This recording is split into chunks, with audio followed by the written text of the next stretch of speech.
Whoops.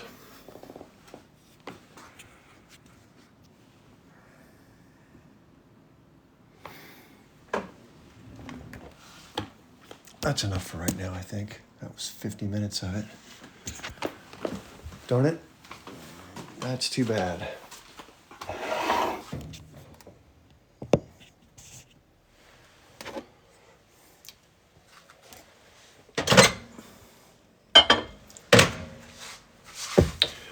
Well, that was too bad. The live got discontinued because it was inactivity. I forgot to touch the screen.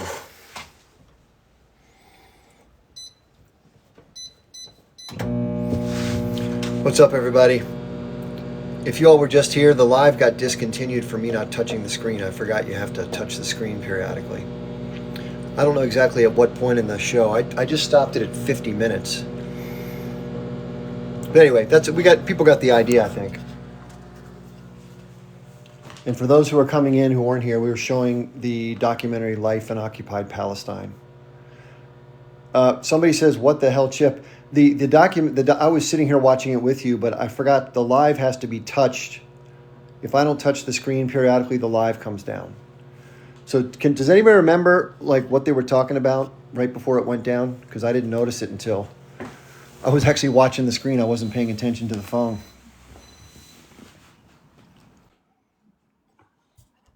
That's okay though. I think people got the idea. So for those of you who are in here, we got the idea. I think that's enough. But if you're somebody who's just jumping in, we had been watching the documentary by Anna Baltzer called Life in Occupied Palestine. Oh, there's Free Queen. Okay, yeah, Free Queen sent me a message in my DMs this morning. How you doing? I think that person wants to do an interview. Hello, Danielle. How are you doing? Nice to see everybody. So, Maz, I think everybody got the main idea of that, which is basically, and this is the thing that makes me most upset. I've heard people say, from the Israeli side, why don't these people develop more? Why is it that we have this great ability to develop our territory, and yet these Palestinians, these quote-unquote inferior Arabs? Well, I think it's pretty clear from the documentary how difficult things are in the occupied territories with checkpoints and different roads that aren't maintained, and the ability of an 18-year-old arbitrarily to decide whether you get to go through or not, whether it's walking, driving, whatever it may be.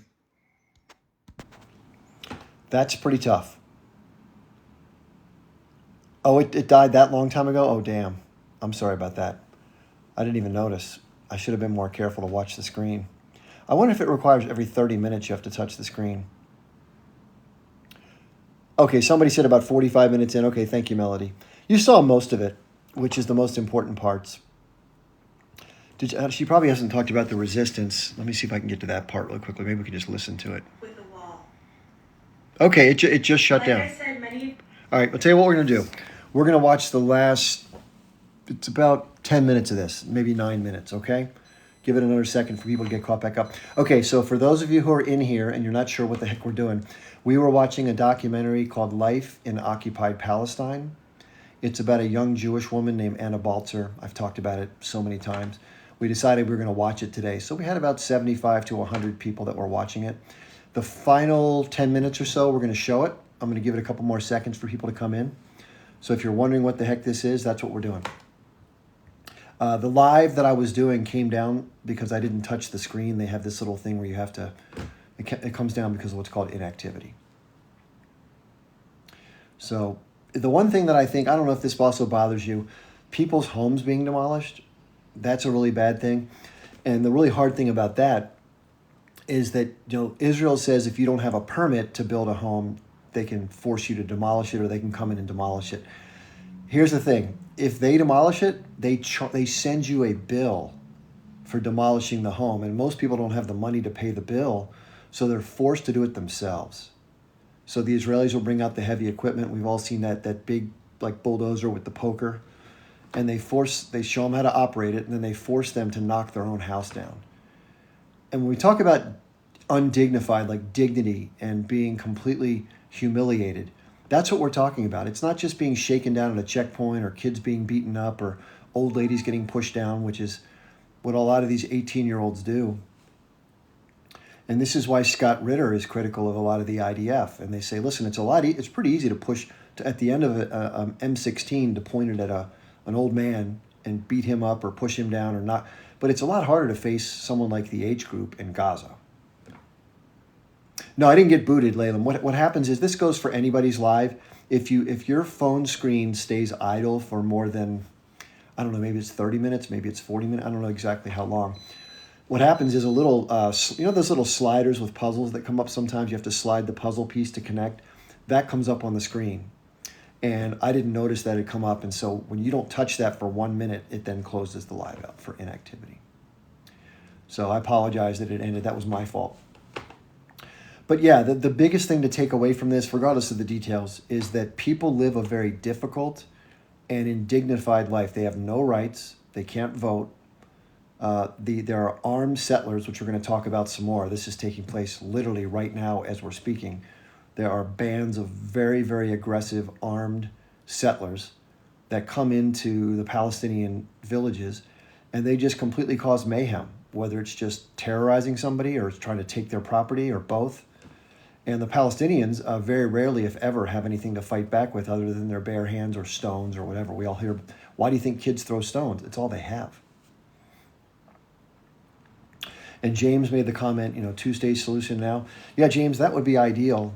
And I talk about this often too. But the problem with that idea, it sounds like sensible. Like, why not have each person gets their own spot, right? And just leave each other alone. It makes sense. But if you look at a map of the occupied territories in the West Bank, the settlements have become so pervasive and they've so chopped up the territory that it doesn't really give Palestinians any sort of contiguous connected land. And you can't have a state where you have a little pocket here and then you have 15 miles of all Israelis, sort of occupying it. And then, so it's not really sensible to have it that way. But the Israeli government won't dismantle the settlements. Somebody says, I wrote some swear word and they sent me a warning. Yeah, there's certain language you can't write in the comments. That TikTok flags it. And if somebody says it really emphatically, like somebody's yelling the F word like loudly, it'll cancel live. It'll give a warning first. And then sometimes if an individual says certain blocked keywords, like disparaging terms to describe people who enjoy the same sex, that term will get you kicked out or will get the live to drop. So, okay, so we have about the last 9 minutes or so. So we're going to show that. For those of you who haven't heard, I'll test it one more time. We're watching the very last 10 minutes of a documentary. It's called Life in Occupied Palestine. It's great. So if you missed the first 45, 50 minutes, you can watch it on YouTube for free. The person who made the documentary, her name is Anna Baltzer. She traveled to Ramallah in the mid-2010s and stayed with a Palestinian family and was pretty shocked at what she learned. Okay, I'm going to turn the phone around. And this shouldn't be a problem as far as watching the rest. It's only about 10 minutes. Okay, I'm doing the best I can with the limited technological skills that I have here. So here we go. There's Anna. She's a sweet person. And let's see, let me start it off for you again. So hopefully that's going to be enough. There we go. Here we go. These kids end up in jail. Here are 5 kids from the village of Marda, near where I lived. And a Jeep was raiding their village one night, and they threw stones at the Jeep. No soldiers were hurt. In fact, very few soldiers have actually been hurt by these stones because they're usually thrown from very far away for fear of being arrested. And in fact, these 5 kids were picked up for stone throwing and put into jail for 6 months. More than 340 Palestinian children and 9,500 adult Palestinian political prisoners are being held in Israeli prisons today. More than 10% of these are what are called administrative detainees, which means that they can be held without charge indefinitely.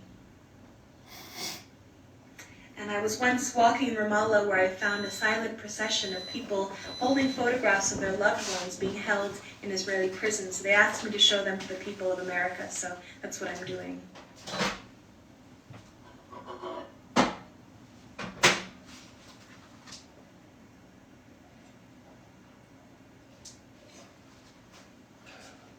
About 40% of the entire adult Palestinian male population in the occupied territories has been detained in Israeli detention. Torture, and humiliation are systematic, according to Amnesty International.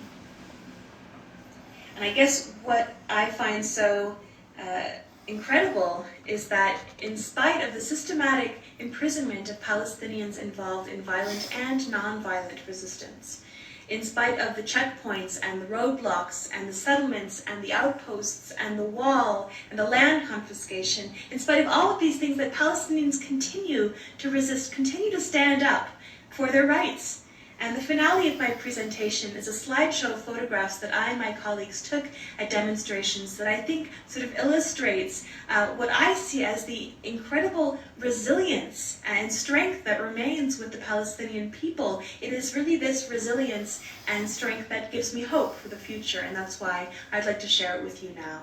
Thank you.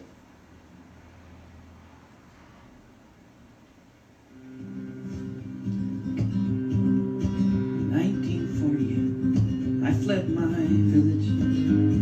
The Stern Gang drove my family from the lands. We ran into the desert where I've spent these decades living by my hands. Life in Haifa wasn't easy, so much better than this hellhole with the soldiers and barbed wire and the closures and the hunger, the humiliation and the checkpoints, the machine gun fire. Each day I wonder, after Haifa, the home that we abandoned when the Zionists had won, is there a family with a child?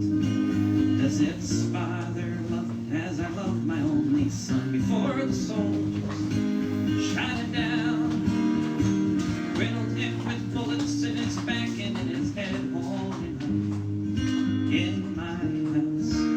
Does his father know the pain there is in an empty bed?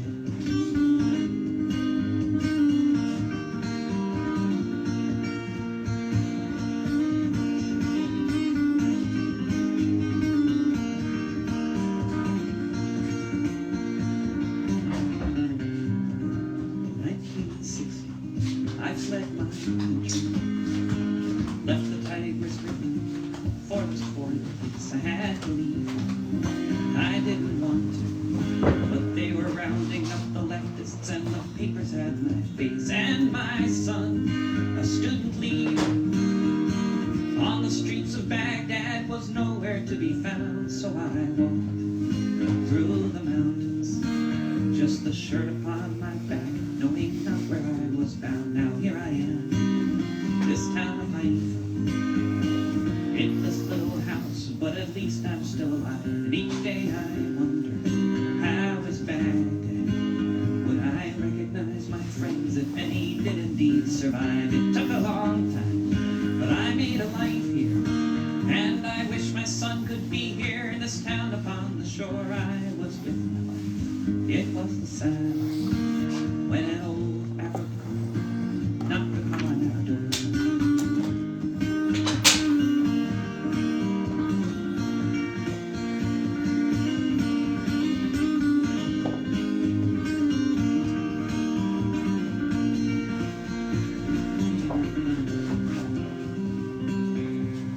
We asked them in, gave them tea, 'cause that's what you do with strangers. We could see they meant no harm. We told our story, they told theirs, us of our life in Baghdad, them of their families, and of this house which they once lived in, where once they raised a family long before their hair turned gray, and of their son and the truths, and of ours, whom we still cry for every day. So much in common, so much gone bad, so much running and never coming home. You can hear the cars falling down, see the faces of the children forever forced to roam. And here we were in this house, fearing that tomorrow would be just like yesterday. So much resentment, so much at stake, and I really don't remember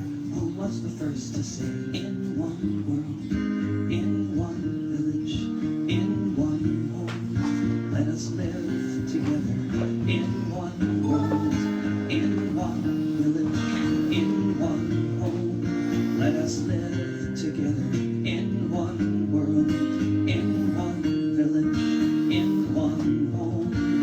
us live together in one world. Yeah, pretty heavy stuff. I don't know if you could tell, but one thing that kind of got me were the faces of the people and like the children especially, just that sort of appearance of quiet desperation. And that's what gets me.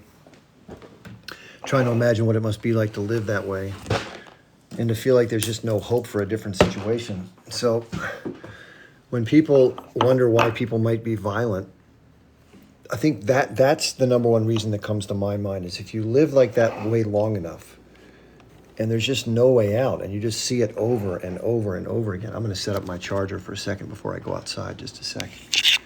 I'm going to check the news too about the latest updates on Gaza and the settlers in the West Bank. So I don't know how you feel, but I try to imagine what that must be like, and I just can't imagine. Imagine, for example, let's say that you spent 3 months gathering the building materials, and then you have your fellow villagers help you build a small structure to live in. And you couldn't get a permit from the Israeli government because they wouldn't give you one. And then a week later, you get a notice saying you have to knock it down because it's an unpermitted building. I mean, just imagine what that must be like. All that work and all that money, and you have no house anymore.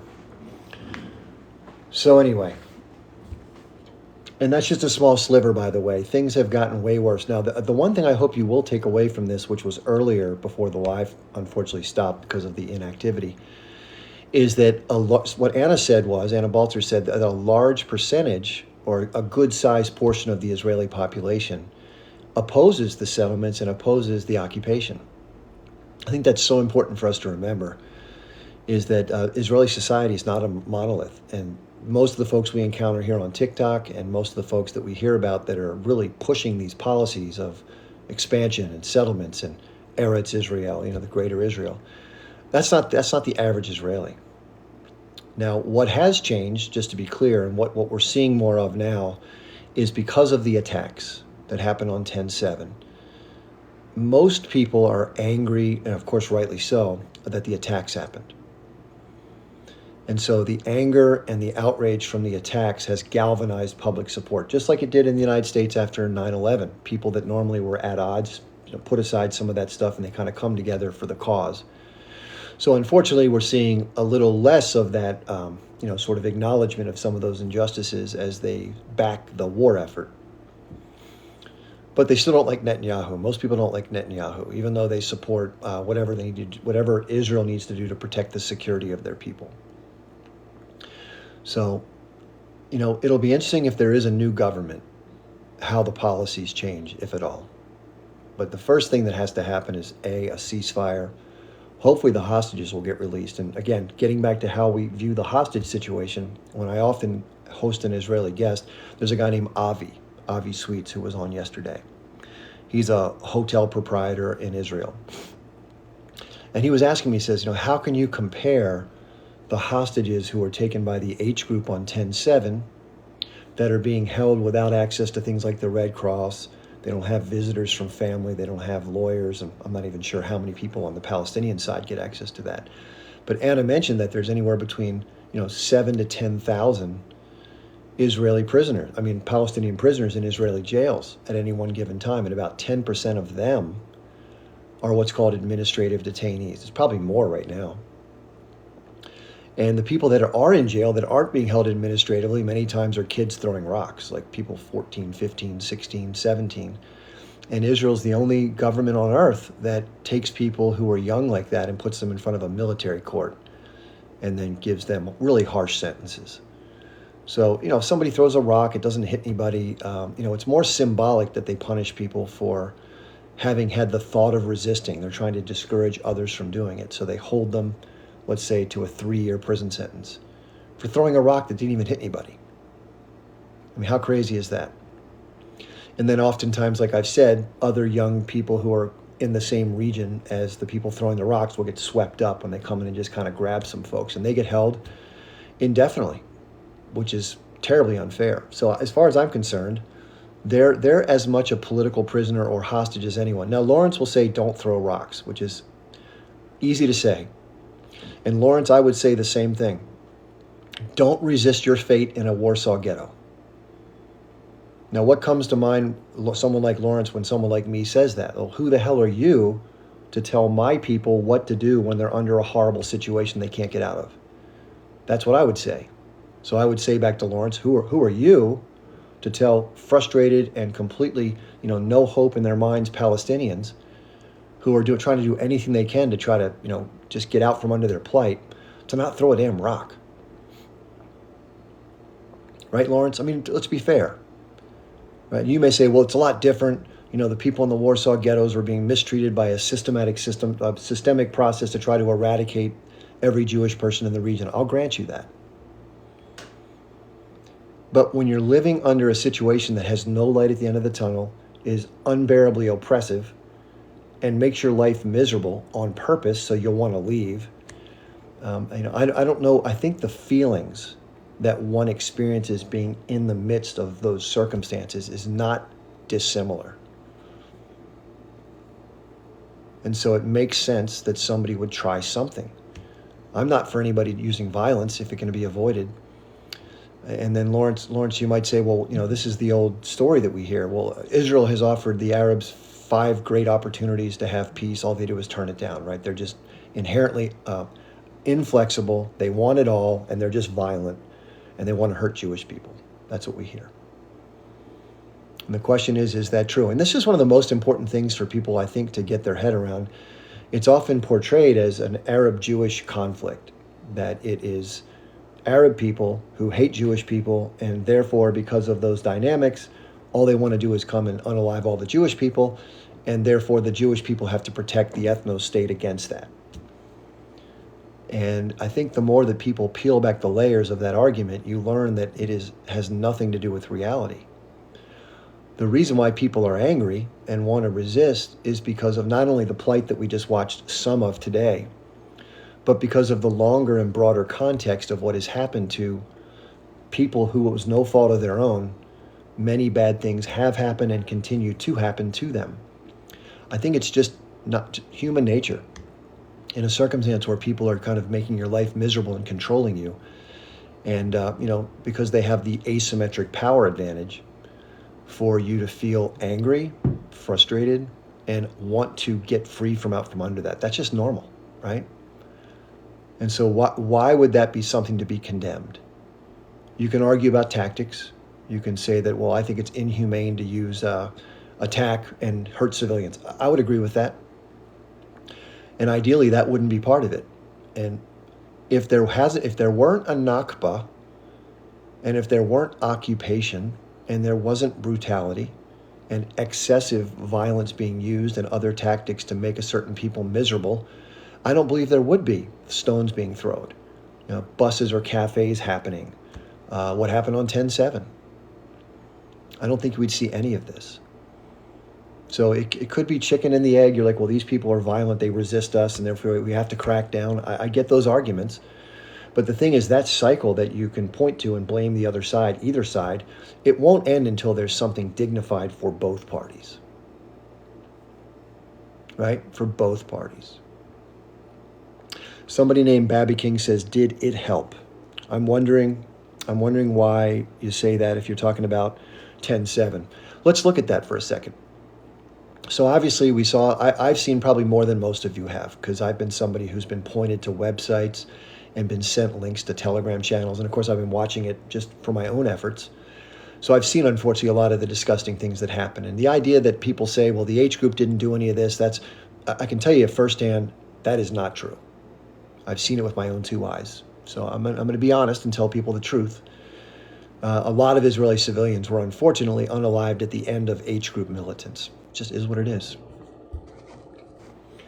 Where I've tried to be clear and being fair is that some of the other stuff that we've heard that has really enraged people, and I think many in Israel especially, of course, that if somebody harms your women or your children or does really horrendous acts to them, it makes you think of somebody as just extra evil. Like, it's bad enough to come in and harm the civilians. Maybe you can argue that they may be former IDF members if they're not older or younger. Or you can argue that they're settlers because that was land that was taken from you. So then, in a way, they're the interlopers, and so they kind of had it coming. It's not how I feel, but that's an argument I've heard. But I don't agree with any of that. I think anytime you take a civilian who's not directly involved, who probably was just born into the circumstances, it's not really their fault. You can say, well, you shouldn't live there. Well, I shouldn't live in America, right? Because I'm somebody who's a result of ethnic cleansing. So if that's fair is fair. But I think the difference is there were other factors that day that have a lot of ambiguity. And even though if you're told in the news over and over again that something happened, and it's repeated enough, everyone perceives that it did happen.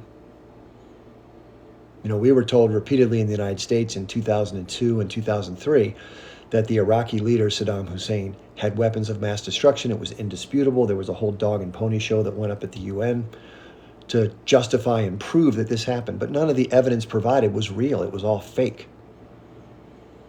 And similarly, the allegations that have been made about the more egregious atrocities, and this gets people really angry. And I can understand if you're somebody who really believes that these things happen, and you think that anybody who's questioning it is just doing it out of like mean-spiritedness or not being sensitive enough or just being anti-Semitic or whatever the belief may be. I can understand that. But is it possible that people who question it are sincerely questioning it not because they want to be an agitator or be insensitive, but because they're literally in the search for data? That data has not come to light in a way that would be the same data that I referred to earlier, which is live video of watching people do things. So on the GoPro footage, just for those of you who haven't heard this, I've looked at a lot of it. It's horrible, but none of it involved the things like the mutilations and the torturing and the babies and the ovens and the lighting on fires and removal of certain body parts and the people doing SS assaults. There's none of that. And there have been different conjectures, and there's been a lot of back and forth, and there's unfortunately been the clear debunking of things where people made claims and turned out later where they definitively said this happened. It just didn't happen. You know, families came out and said that. There's no forensic evidence to back up the claims. It's hearsay.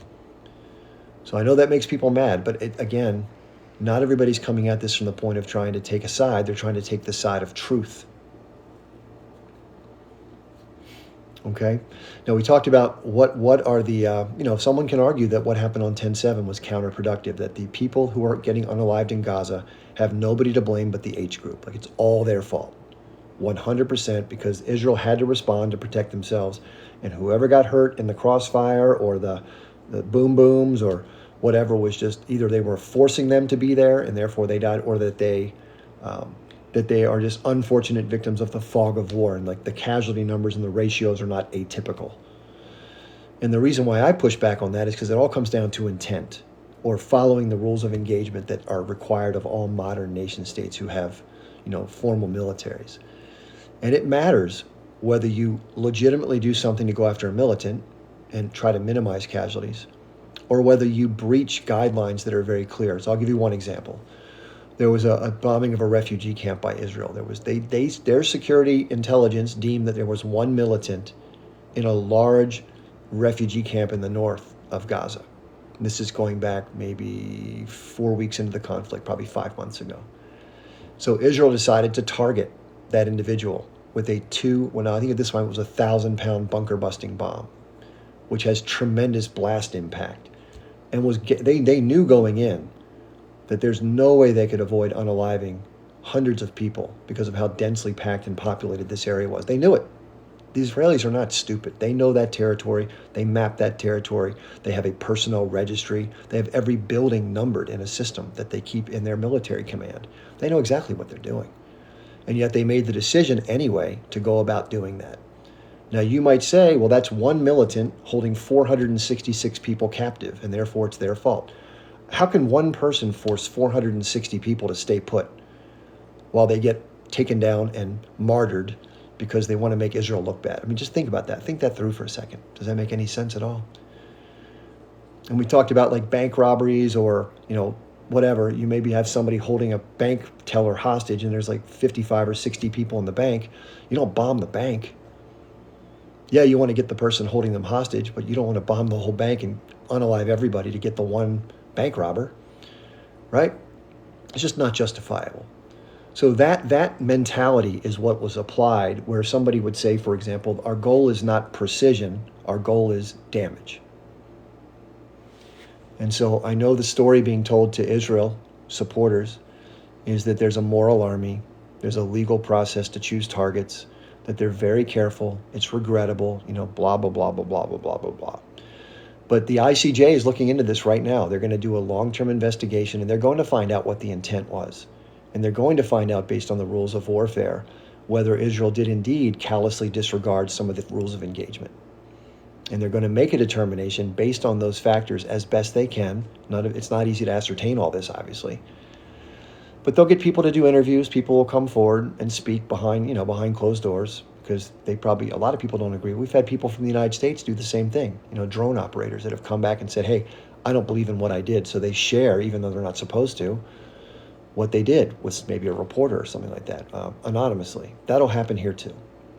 Pilots will discuss what they did, the exact orders they got, what the targeting was based upon, all that stuff. And then it'll come to light, and there'll be a conclusion and a report, and we'll see what happens. If it does turn out to be completely accidental and just the fog of war, and just, maybe it was the H group holding people as H shields, if that's what the investigation yields, then that's what we should acknowledge.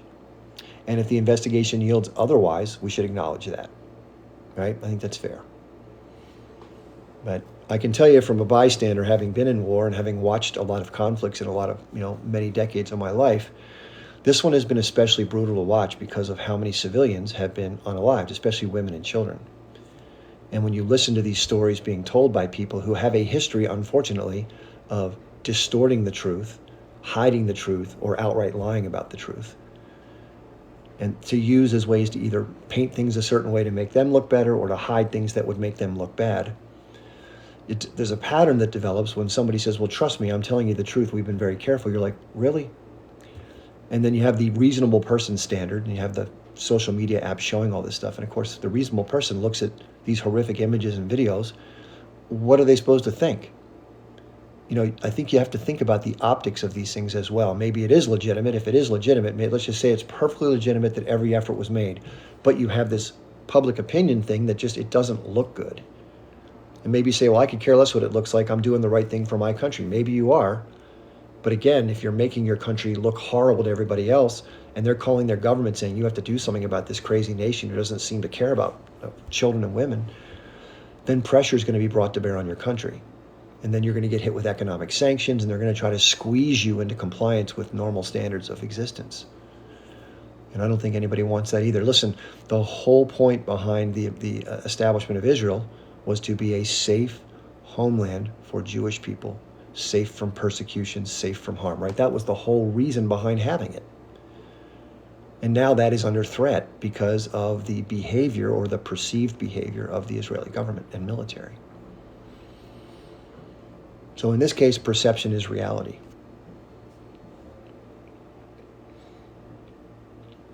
So let's see, we have a guest that's in the queue. We have Palestinian Jew as a guest. How you doing? Oh, they fell down. Tried to bring them up, but they fell off. Anyway, so the thing that saddens me the most over all this, and this is just one piece of evidence, but I thought Anna Baltzer in this documentary was very, very generous and very, very soft-spoken with respect to the things that she shared about the injustices that go on. I'm much less so, because I've seen a lot more information than just what was presented here. I'll give you just one minor example where people from Israel say, well, it's too bad, but these people are violent, so we just have to do these things, right? That's an argument you hear a lot. So here's what I'd like to challenge those who believe that. If Lawrence is here still listening, Lawrence, here's a fair question. For any group of people, if you're going to try to say it's a security risk, if you're occupying a certain part of a city, a built-up area, and then you take trucks, almost like trucks that can carry liquids, like a milk truck or just some smaller vehicle that can hold liquids, and you forcibly spray this toxic, sort of nasty chemical stench water called, I think it's called skunk water, but it really is smells like raw sewage. It's very strong and very hard to get rid of. And if once every week or two you drive through sections of occupied East Jerusalem and you identify Palestinian homes, you just spray it on them. What in the world can be justified about that for security purposes? right? Or is that instead harassment and trying to make people miserable just because you can? They can't fight back and they have to live somewhere. So why would you make people have to endure that? Is that a fair question for someone to ask? Is that a fair thing to point out? Or is that somehow out of bounds or being, one-sided? And I would imagine if you live wherever you live, let's say it's the USA, or if you live in Israel, if somebody had any control over you and drove down your neighborhood periodically and just sprayed your house with something that made your whole neighborhood stink for 2 weeks at a time, and then they came back and did it again and again and again, what would you think of that? In addition to the frustrations you go through from all the things that we talked about here, it's like insult to injury, right? It shows a relative disdain of the people who are in charge of you have towards you, that they just have utter contempt for you. They don't care how undignified your life becomes. They don't care what you endure, because seemingly they think they're better than you, more important than you, and then finally that they should be able to take from you what they want. So now people have argued, well, if Israel wanted to take all this stuff, they could, right? They have the military might to do it. They could eliminate Gaza in a heartbeat. If they wanted to, quote, genocide people, they could. Well, there is this thing called political reality. So no group of people can go in, no country can go into a place just absolutely obliterated or mass, like very rapidly mass red rum everybody. It wouldn't be allowed to happen. The international community would rally and they would do something about it. But if you do it slowly, but steadily, and then you make excuses and you say, well, this person was a terrorist and we had to do this because of this. And you also hide a lot of it. Now with the advent of social media and people having a lot of video cameras, much of it doesn't remain hidden anymore, but for a longest time it did. And I think the playbook hasn't changed, but the ability to disclose what's happening with the playbook has changed. And so that's the biggest difference that I've seen in the recent years, is that, and we're getting back to 10-7. This is the one thing that I think is least discussed, but needs to be acknowledged. And that is, yes, what was done to Israelis was horrible and shocking and outrageous. And I agree. And the fact that the hostages were taken equally, the anger that persists around that is real and I think justified. And it does drive the support for this disproportionate response, whether people really understand the magnitude of it or not, or the reality of what the intent is. But the one big change is awareness now. And so if you want to look at the political outcome of this, not the military outcome, yes, Israel's been able to destroy most of Gaza, mostly with bombs and with controlled demolition, and running roughshod using tanks and vehicles and unaliving a lot of civilians, and not specifically targeting the militants, but claiming you are. That's been successful. That part has been successful. If the goal was to go in there and destroy the place, which people said flatten it, make it a parking lot, yeah, I'll give you credit. You've done that, a lot of that. But you've committed a lot of war crimes along the way. You can't just go in and destroy a whole university after somebody's left it and gone elsewhere. There's no more militants there. There's no more people. You can't just go in and blow shit up because you want to, and then celebrate it on social media with soldiers getting ready to pull the button, and then laugh about it and send pictures back to home to, hey, celebrate such and such. That's a war crime. It's so much so that the Israeli government had to tell their soldiers in the field, hey, stop TikToking your war crimes. Don't laugh about it while you gleefully destroy someone else's infrastructure with no constraint. And then the world gets to see it. You're like, dude, don't broadcast that. Do it, but don't broadcast it, right? So, yeah, someone mentioned looting. That happened as well. Like, a lot of people went through homes, destroyed homes, and took everybody's belongings. They barely scraped themselves out for those who could, and they were left. They fled in terms of and they couldn't go back inside, but the Israelis had the time to do it. They go back inside and they raid people's jewelry or other belongings. Or even one sick soldier, I saw a video about this. He was holding on to the little sock of a 5-year-old Palestinian child. And he put a picture on TikTok or on the internet that said, my hobbies used to be sports and writing. Now it's smelling this sock and destroying Gaza, or something like that. And that soldier was killed in battle. Now you could call that karma. But what a sick thing to say. A little kid's sock. Who the hell does that? And I think that shows you some of the disdain. I'm not saying that every Israeli soldier feels that way or does that, because that's not fair. But enough of it happens that we see the videos, we see the pictures, we see the attitude. You know, individual soldiers or even groups of soldiers have very liberal rules of engagement. They shoot at kids, they shoot at women, they run over people who have their hands tied behind their back with tanks or bulldozers. They mass raid hospitals. They leave babies to die in incubators, which is terrible. They destroyed the Al Shifa hospital the second time back. If you've seen the video of the aftermath, they unalived like 400 some people. And what did they do with them? Did they allow people to come in a dignified way? Nope. They bulldozed them like they were blocks, like they were cinder blocks, just bulldozing them into the dirt. And I think that that's what people look at. Like, listen, if you want to fight the H group, okay, we get it. If you want to make a security claim based on that effort, okay. You know, you, as an occupying power, as a blockading, you don't have the right, but it makes sense within the realm of just rationality. But damn, the other stuff you do, it's like, holy crap, dude.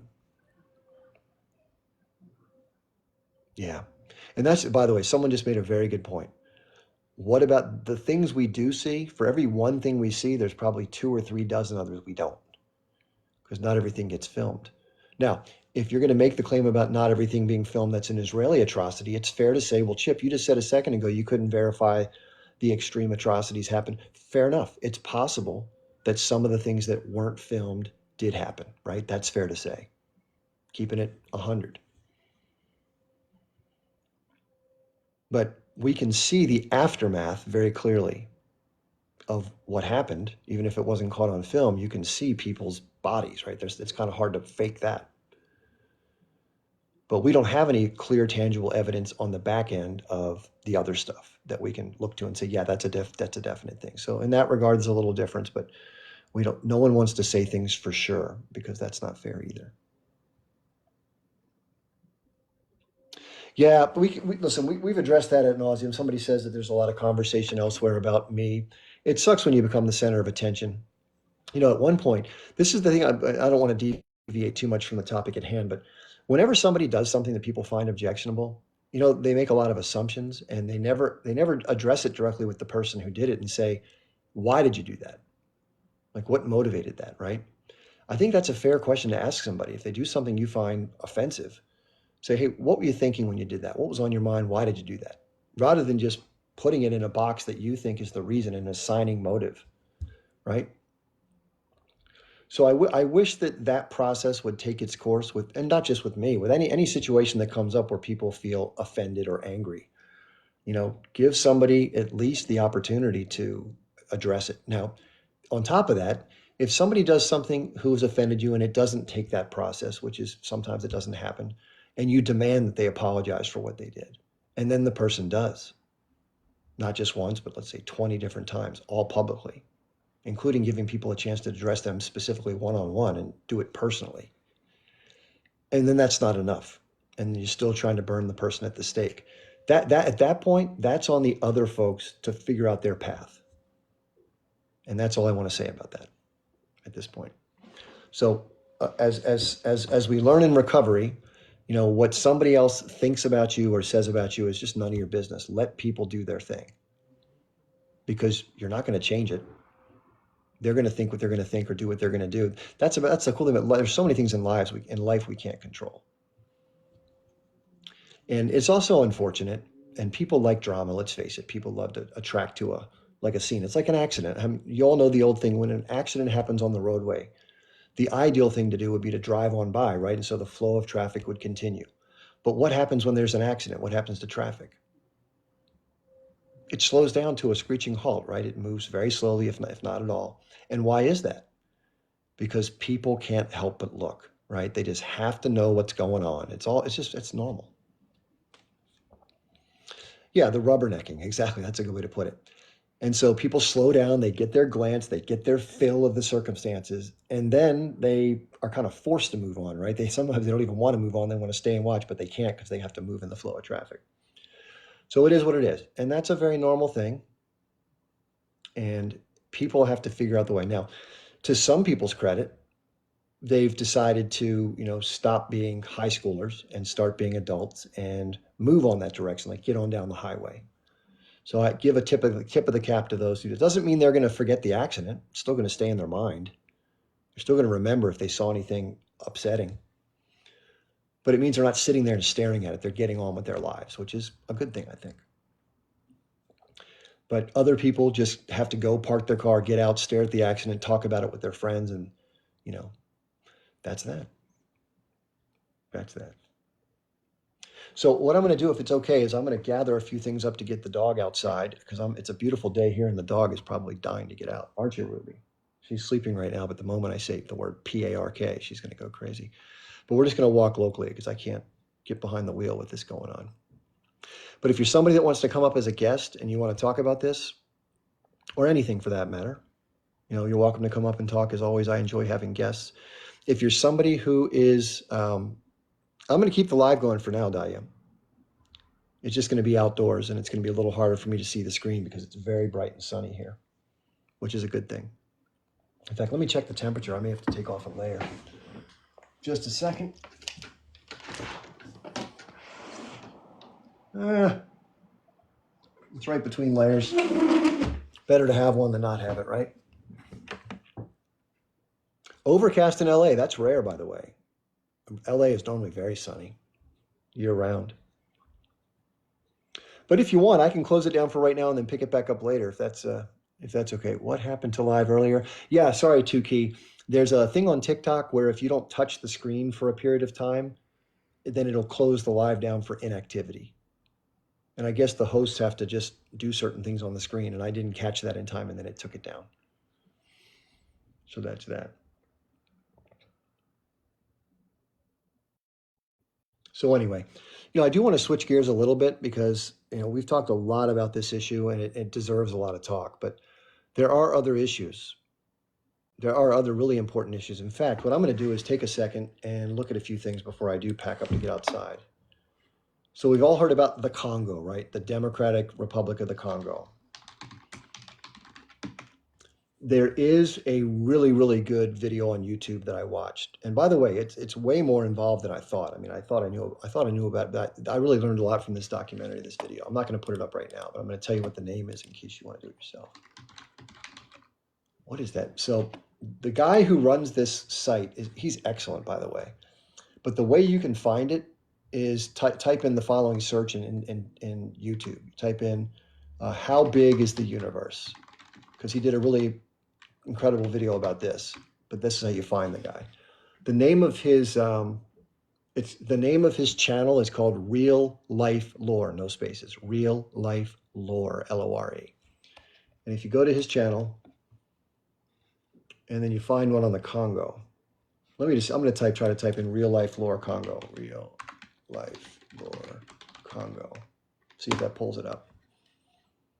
Here we go. Nope.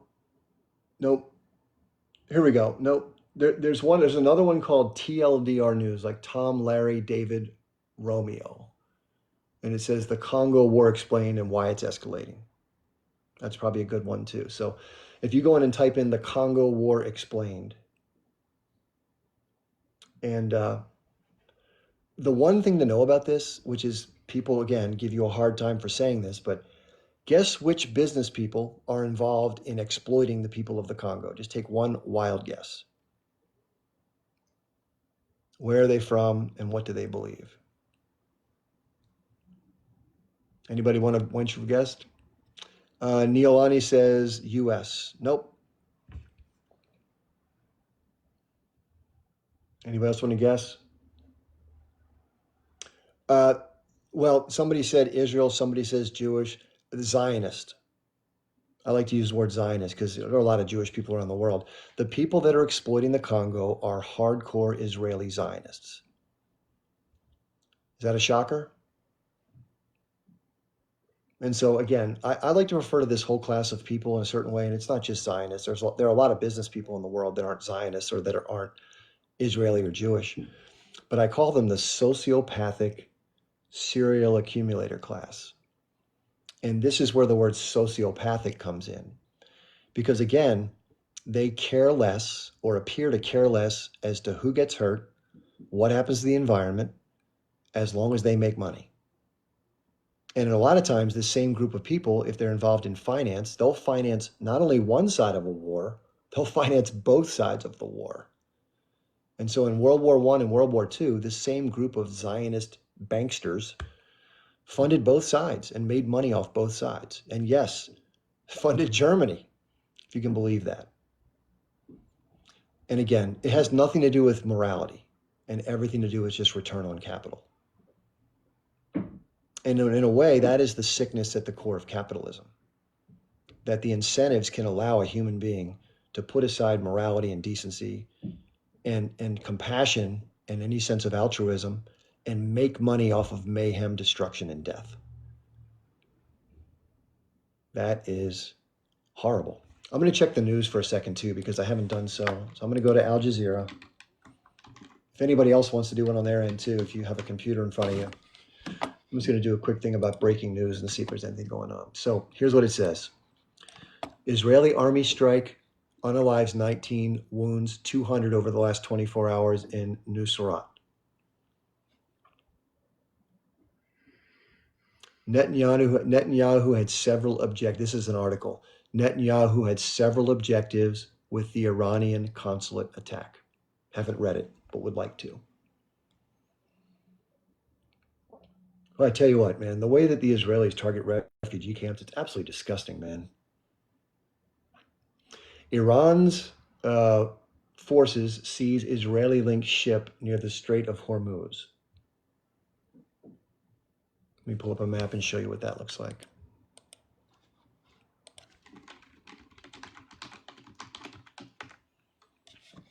All right. So the Straits of Hormuz, it's a little tight spot. It's almost like I'm sure you've heard of the Straits of Gibraltar, where Morocco and Spain come together in the Western Mediterranean, where the Atlantic meets. The Straits of Hormuz are very similar. It's a very tight choke point. I'm going to pull up a map. The one I pulled up is not that good. Strait of Hormuz. This is an area where the U.S. patrols very readily because it's a big point. If Iran ever tries to mine this area and stop the flow of global oil, it'll be devastating to oil prices. And by the way, this is another thing to keep in mind. We know that everything in the global economy, oil is like at the center of all of this, right? Everything we do is oil, plastics, every derivation of oil itself, gasoline, blah, blah, blah. All the Western, it's like the one thing that keeps Western life going, especially manufacturing, production, et cetera. Natural gas plays a role, but oil is pretty much the center point. So if there is a war that kicks off in the Middle East and any of these shipping lanes get threatened or anybody's export facilities get either blocked or damaged, the price of oil is going to spike dramatically. And I'm guessing, and I follow the markets, oil is probably $86 a barrel right now, something like that. It'll double. It'll double in the course of a week if this keeps going on. And when the Ukraine war started, oil went from I think $27 a barrel into about 46 in the course of I think 20 hours, like a day. It's unbelievable what happens with oil when conflict breaks out. That's why I never short oil, meaning I never take the other side of the trade that's against oil, because it doesn't go down quickly usually, but it can go up very quickly. And you get caught on the wrong side of that, you can lose your entire life in terms of your money. Okay, let me show you the Straits of Hormuz really quickly. I'll turn the camera around. And it's fading back and forth between gray and close up and the earth. Let me see if I can get it to stop right here. So, let me flip the camera around just one sec. Okay, so right there is the Straits of Hormuz. This little section right here. This is Iran. Oh, it's going back to this stuff here. Hold on a second. So here we have the UAE and Oman, this little area right here, this little peninsula. And then this is the Gulf right here that people come through with the ships. So I'll back out in a second and show you the broader region. But this little choke point is very narrow. So the U.S. has ships here, here, and here in international waters. And they patrol this thing constantly. But if there was to be an attack on Iran, they would most certainly have their ships come out and do something to change the flow of oil right here and make it impossible for U.S. ships to navigate. And listen, the Iranians have enough oil in their domestic production. They can go without oil for a while. They have enough to suffice, but the Americans can't. and the global economy can't. And so the prices that will increase won't affect Iran. They have their own supply, but it will affect the importing nations big time. China is one of the largest importers of oil, so I would imagine the Iranians will have a deal. They probably already have a deal set up to get them oil in another way. And the Russians probably have a way of getting Iran oil, and they'll stop shipping it elsewhere, is my guess. So that's that region right there. Let me see if I can get back out of that. We'll see what comes out of that. We'll come back to here. We do have somebody in the guest queue. Let me just see who's there. Yeah, I tried to bring you up earlier, Palestinian Jew. It didn't come through. It just kind of dropped. So I'll let you bring you up. As I check some more news. Hey Chip, Hey, what's up? how you doing, man? You are the most prominent voice on this platform, really, when it comes to this conflict, the Middle East conflict. Really? But you lost. It looked like you lost a lot of your audience, and I heard some other places that you've been accused of racism or something. I don't know what. Can Yeah, you it's been elaborate? addressed multiple times. I've probably addressed it 10 or 15 times already. And I can't keep addressing it over and over again. But there Oh, were I'm some sorry, people that I missed are it. going through all that stuff. Yeah. Okay, never mind then. So the bottom line is this: people do what they do based on what they're going to do, and I'm doing what I do because I try to just do the best I can despite any misgivings. And I got to leave it at that. You know, people ask you to come forward and accept and apologize for something that you might have done wrong in their view, and you do that, and then they still don't accept it, and they're gonna. That's for them to figure out at that point. I can't keep That is, doing that stuff. that's crazy. I can't believe it. It's So well, what I it's would say is insane it's because you all have pretty much the same agenda. You're all pro-Palestine, right? I mean, yeah, and just I think the difference is that okay, we all know things happen in life, and right. people initially are impacted by what happens, whether it's me or anybody else.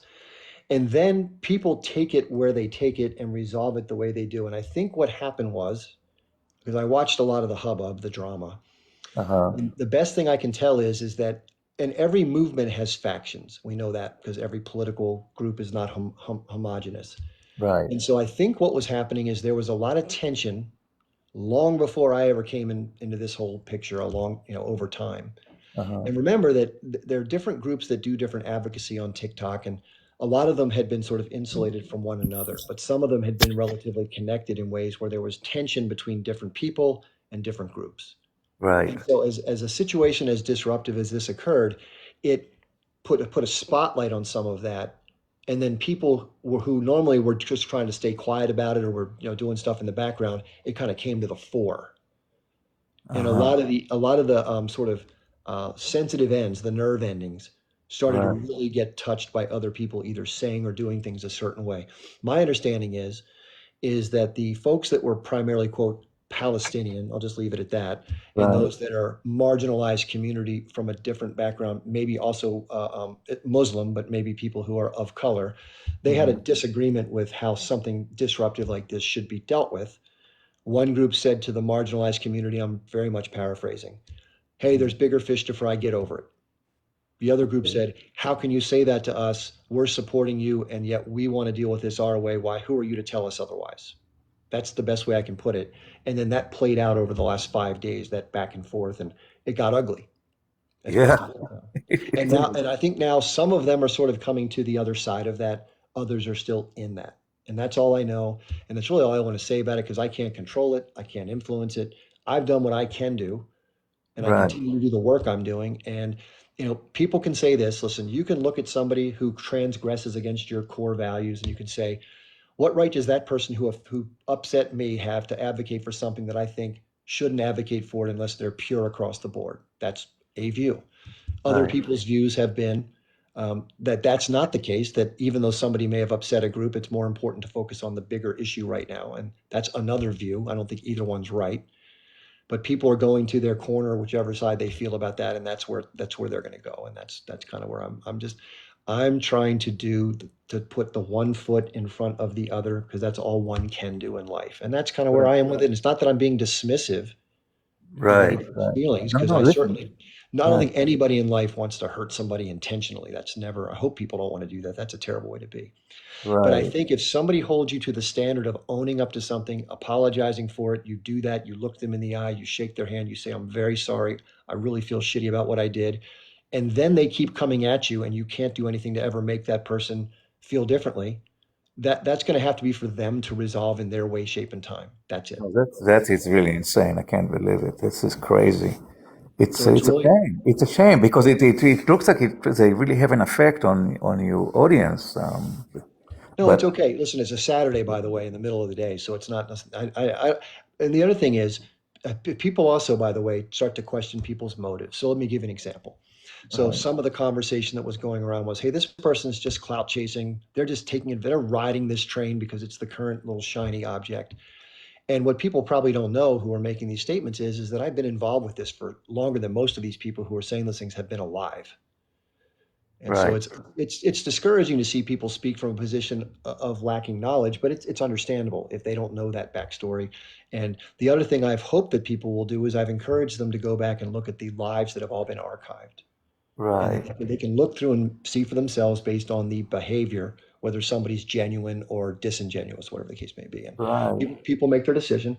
The thing that Mhm. I look at is, the very first thing I did, just to let the public know this, because I think that when something goes on that is potentially disruptive to a bigger issue, one should not put their own personal needs or wants above the importance of the issue. In other words, if it's going to be so disruptive, it's almost like when a politician in a political party, something happens that puts them in the public spotlight that's not flattering to the party, and they usually will step aside, right? They'll just kind of get out of Right, the way to let it simmer down, and things need to move forward.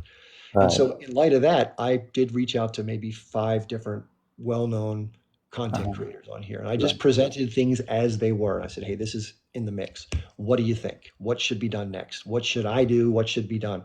And to right, a T, they said, "Well, I don't agree with what you did, which I'm against that. But also, I think that what's most important is what we're seeing because people's feelings, although they are to be respected and to be listened to, are less important than bombs dropping on children and women. right.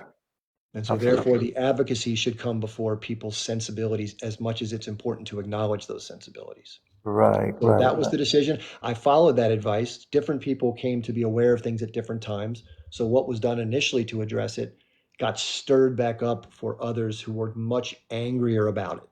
And therefore, that's Yeah. what kind of propelled things. All you can do is keep taking the high road, Chip. That's it. I mean, yeah, and you're doing it absolutely. I wish I knew what you said that got him so upset, but never mind if you don't want to repeat it. It's fine. But yeah, no, listen, it's all about what's it called? It's a Real new quick, a term. Palestinian, can I just one sec? I'm so, But one political sec, one sec. correctness. Sorry, Yeah, one sec. So somebody in the comments says you don't have to. The reason I wasn't necessarily explaining myself, I was trying to explain the dynamic that has emerged from after the origin of this. I've done what I can do to try to be conciliatory and take accountability. I'm not going to talk about that anymore. But I was trying to share what happened within the community that right, created this hubbub because a lot of people don't know that part of the story. And again, right. I'm not going to name names because it just creates more of the drama. I think And I will tell you this. I know the names. I've been kind of watching them. I have not It's participated in them anymore because it's a pissing I'm contest. looking for But this whole controversy to die down before I jump in and contribute what I have to say on those other platforms. But right now I'm staying away from them altogether just to let this thing yeah, it's a cool little down. toxic. It's freaking crazy. It's political correctness running amok is what it is, I think. I Yep. don't know what you said, how how terrible, quote unquote, terrible thing you could have said that prompted this kind of freaking reaction. It's just insane what's going on out there. How about Well, you? well, here's a big important thing to think for people to keep in mind. And again, I'm not being critical when I say this. I'm just observing what I consider to be reality. Right. I'm what's called a Gen X, 56-year-old white guy. There Uh-huh. are people in the community who are Gen Z, meaning probably between 18 and 27, Right. I guess, that are of color. Right. And they have a much different view of the sensitivities that they feel towards any marginalized group that's been a much different part of their upbringing, especially through social media. And the way that that community responds to perceived slights or injustices is far different then others may do it. Some other people that are older probably have a more pragmatic view in terms of trying to parse the difference between personal outrage and anger within the context of something that they believe might be larger and more important. Whereas Right. others hang on to that little piece that is coming to their chest and they can't let go of it no matter what. No matter Yeah. what. Doesn't matter what else is going on. It's like it's like a pit bull. I got my mouth Right. in this thing. I'm not letting go. Right. That's what it seems like, and it's insane. Hopefully, they'll grow up and get over it. I don't know what to tell you.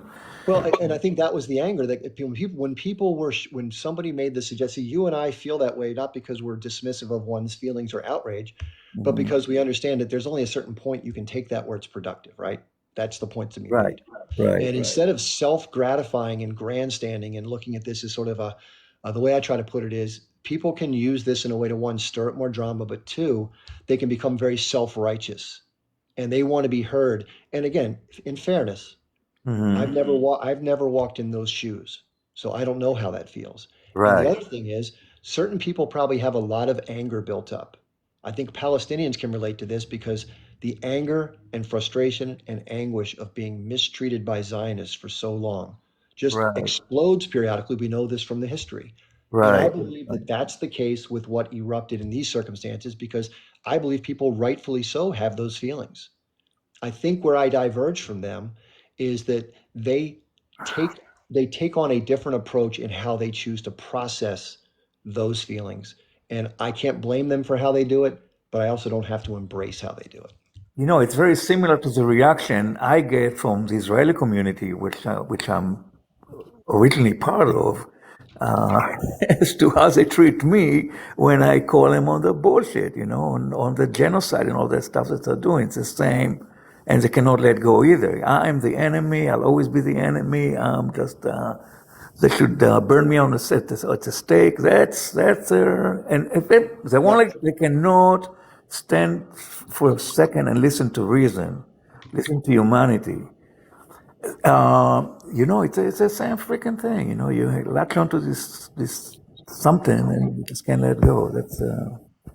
That's unfortunate, but it's the way that. Yeah. So back to the issue at hand here on the Palestine and all that stuff, and what I wanted to say that the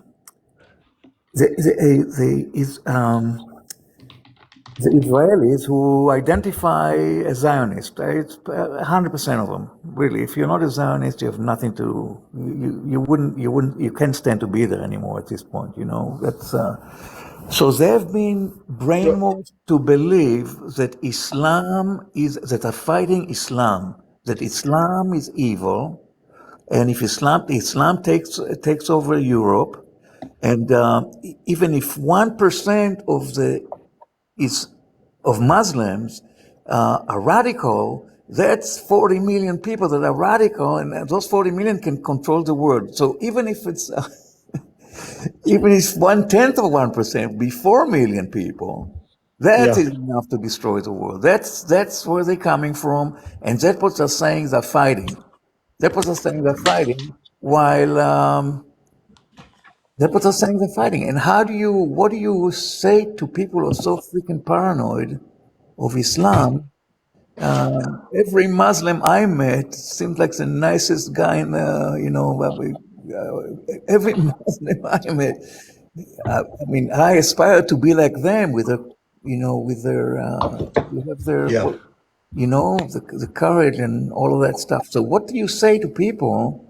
Because actually, so they point out, look at ISIS, look at ISIS, look at October 7th. It's all the time October 7th, October 7th. They cannot let go of October 7th, even though probably 80% of the people that got unalived on October 7th were by the IDF, but they won't let go. But then they go into this. What about ISIS? What about Salman Rushdie fatwa that Just sorry to do this, President. Some people in the comments are saying that Iran just attacked Israel and that Jordan just closed their airspace. So I'm not trying. I would love to hear what your thoughts are, but I tried to check the news. I typed in Iran breaking news, Jordan airspace breaking news Middle East. None of these reports are coming up yet on any of the major feeds. So if this is on TV right now or something, I don't know where they struck, what they did, and so if anybody knows where to find this, if you can please tell us. It's on Twitter. Um, It's on CNN. Let me go to CNN.com really quickly. I just have to take some of my medicine because as you know, I'm pretty sick from the Gulf War stuff. I hate feeling this way. But it is what it is. I'm about to go on the computer and check CNN and hopefully put it on the screen for everybody.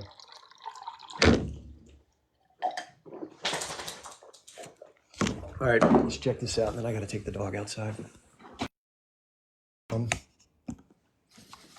Also, somebody said I went to Al Jazeera, but I didn't see it. So it doesn't appear on Reuters yet. Let me go to CNN.com. I don't see it on there. Unless it's on the latest news. Let me see if I can find it on Al Jazeera. Maybe they're just keeping me from seeing it. Maybe I've been screened off there. Again, I went there. I don't see it. It doesn't say anything here. Let me see if I can find it on maybe MSNBC. I Googled it. I went to 5 different news sites. I don't have cable TV, unfortunately, so I don't watch television. But if anybody does, and you want to, I tell you what, if anybody does have TV and you want to put it, I can put you up on the big screen if you point your phone at the TV. It'll come up, it may come up backwards, but we can still see that. Let me see if I can get CNN live. You have to do it through your TV provider. Yeah, I don't. United States. Here we go. I got it. Hold on. Involved in that attack at all, that Israel acted independent of the U.S. and we have been told in our reporting that the U.S. doesn't expect that U.S. forces will be targeted. But again, if you're just joining us, to bring you in on the breaking news here, our colleague Barak Ravid reporting that Iran has launched an attack against Israel using dozens of drones. And we have here the former Secretary of Defense, Mark Esper, walking us through what this could all mean. And it would seem to me, and you kind of alluded to this just a moment ago, that now that this has started, and we will wait to see exactly how it plays out, to your point, and see exactly how this kind of plays out over the next several hours and days. But that the next step would be for Israel to decide how they would like to respond to this, and that the U.S. Will be in quite close contact as they navigate through that, I would imagine. Just one sec. Somebody in the comments just said that Iran cyber attack just has taken down Israel's entire electric grid. That's a pretty big deal. Yeah, absolutely. Again, we have to see where the missiles or drones hit. It could be that they're not going to Israel proper, but maybe they're going to some contested space like the Golan Heights, which many would say is not Israeli territory. But maybe they're going after some Israeli facilities there, a command post or something like that. And I think with regard to the larger perspective of the United States, again, I think what they're going to rely on is President Biden being the calm, rational actor here, trying to help Israel think through how and whether to respond, frankly, because, again, he does not want a regional war. I don't think it's in anybody's interest right now to have a regional war. But at the end of the day, Jessica, keep in mind, everything that's happened since October 7th, beginning, I argue, with Hamas attacking Israel on that tragic date, all goes back to Israel. Israel funds and supplies and inspires and in many ways directs, whether it's Hamas in Gaza, Hezbollah in Lebanon, the Houthis in Yemen, the Islamic militias in Syria and Iraq. It all goes back to Iran. So inevitably, this is where this war is going to end up, whether it's today, tomorrow, a month from now, a year from now, 5 years from now. This is what will happen. And look, this is big because in the 40-some years since the Israeli and Iranian relationship soured after the 1979 Iranian Revolution, I don't recall Iran and Israel ever going to direct blows. So this would be a major game change here in 40-some years of conflict, marked in the last 10 or 15 or so by a proxy conflict between these two countries. So this will be big if indeed Iran strikes Israel properly. All right, stay with us and just stand by, Mark. I want to go to Jeremy Diamond, who is there in Jerusalem with more. Jeremy, what are you learning right now? Well, the Israeli military has just confirmed that Iran has indeed launched multiple drones from its territory in the direction of Israel. We understand that it will take these drones several hours to actually reach Israeli territory. Their targets are unknown at this hour, or at least they haven't been publicly identified by Israel. Daniel Hagari, the spokesman for the Israeli military who made this announcement, didn't specify the exact number of drones, but I'm told separately by an Israeli official that the number of drones is indeed in the dozens. We're going to go to Al Jazeera, which people are saying is the better way to go. So let's see if we can find live news. And I got to put my phone on a stand here. We'll have to deal with a quick ad. Sorry about this, everybody.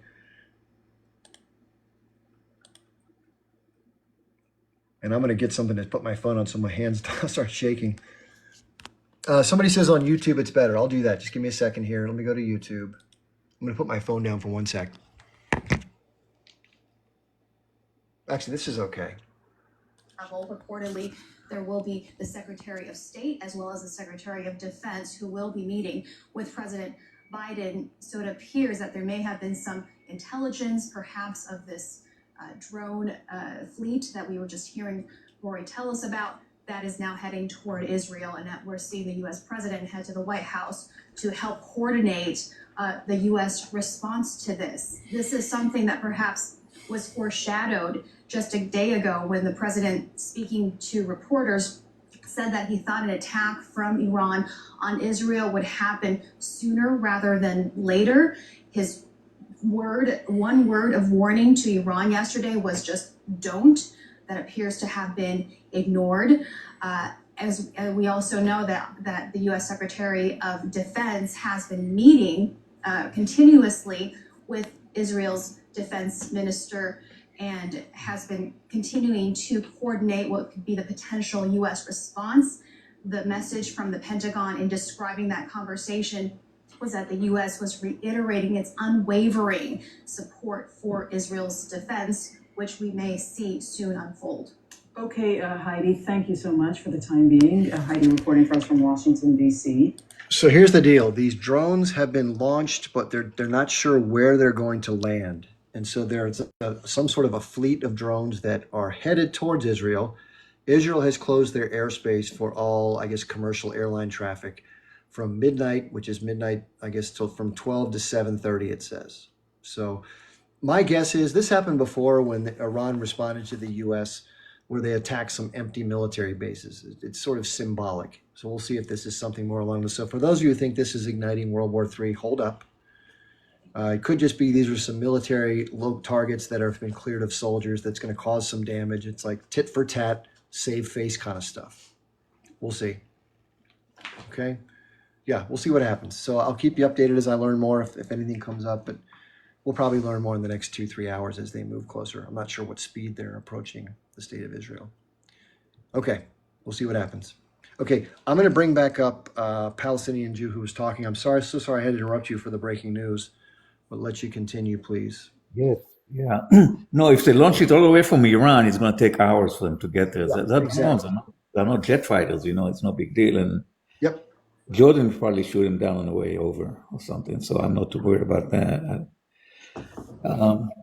But back to what we were talking about, we're talking about the fear of Islam taking over the world and radical Islam and all that. That's really what Israel see their green light for them to genocide. They want to genocide all of Islam. That's really their mission. That's I mean, they say it out loud. They really say it out loud that Islam is the enemy of the world, and they're pointing at Islam, and they got three fingers at the same time pointing at them, because they're just as bad, if not worse, enemy to the world than Islam as it will ever be. So it's fucked up, man. It's really screwed up. Well, remember that relentlessly for decades in the Western propaganda system, mostly through Hollywood and Netflix, they have repeatedly vilified Muslims as violent extremists. And of course, we know that 9/11 was blamed on one particular Sunni Muslim extremist, Osama bin Laden, who's from Saudi Arabia, as well as I think 17 of the 19 hijackers were considered from. And I believe, a lot of conjecture, that the attacks did happen as described. There were members that did this, but I believe just like on 10/7, just like I believe the H group did what they did, but it didn't happen, I don't believe, totally out of the blue. There was some things that sort of greased the skids in some form or another. I can't say how, who, where, when, but I have my suspicions, but I don't have any evidence. But it just seems entirely unlikely based on what Israeli soldiers have said about 10/7 and what people from the military have said about the defense systems that were doing, just so happen to be doing air drills in the North Arctic on the day of 9/11. Come on. So these kind of things are just don't seem to be right, but I can't prove it. Right. Wow. Uh-huh. Yeah, go figure. It's ugly. It's ugly all around. And Yeah. these propaganda systems are very effective, by the way. People Oh, in yeah. America, they believe that maybe not up until now, but maybe not after this chapter, people are kind of warming more to the story. But people believe, and there are people in America think that if you're not anti-Muslim or anti-Islam, you're not a good American. Right. Like people think we should be. Senator John McCain, before he died, very laughingly, there's a song in America called Barbara Ann. It goes ba ba ba ba Barbara Right. Ann. Oh, yeah, Right? yeah. Bombing He would Iran. say, he would go bomb bomb bomb bomb bomb Iran, You're and he's right. just laughing about it. I mean, it's like Lindsey Graham, these idiots who are Right. militaristic, they're neocons, they're warmongers, and at least McCain served in the military. But bombing Iran would be a disaster for the Oh, United yeah, States. of course. Yeah, of course. It's insanity. But how do you bridge the divide? That's really the big question. Is what do you do to repair the world? That's really because they don't think they're bad people. Those genocidal maniacs, they don't think they're bad people. They think they're actually defending the world. That's what they think they're good people. Yeah. Who are on the front line of defending the world and humanity. That's what they think. Honestly, that's what they think. Yeah. And I'm the enemy. I'm the enemy. I am the fucking enemy. You're an anti-Semite. I'm an anti-Semite. We're the enemy. That's it. What do you do with this? What do you do with this nonsense? What do you do? Where do you take it?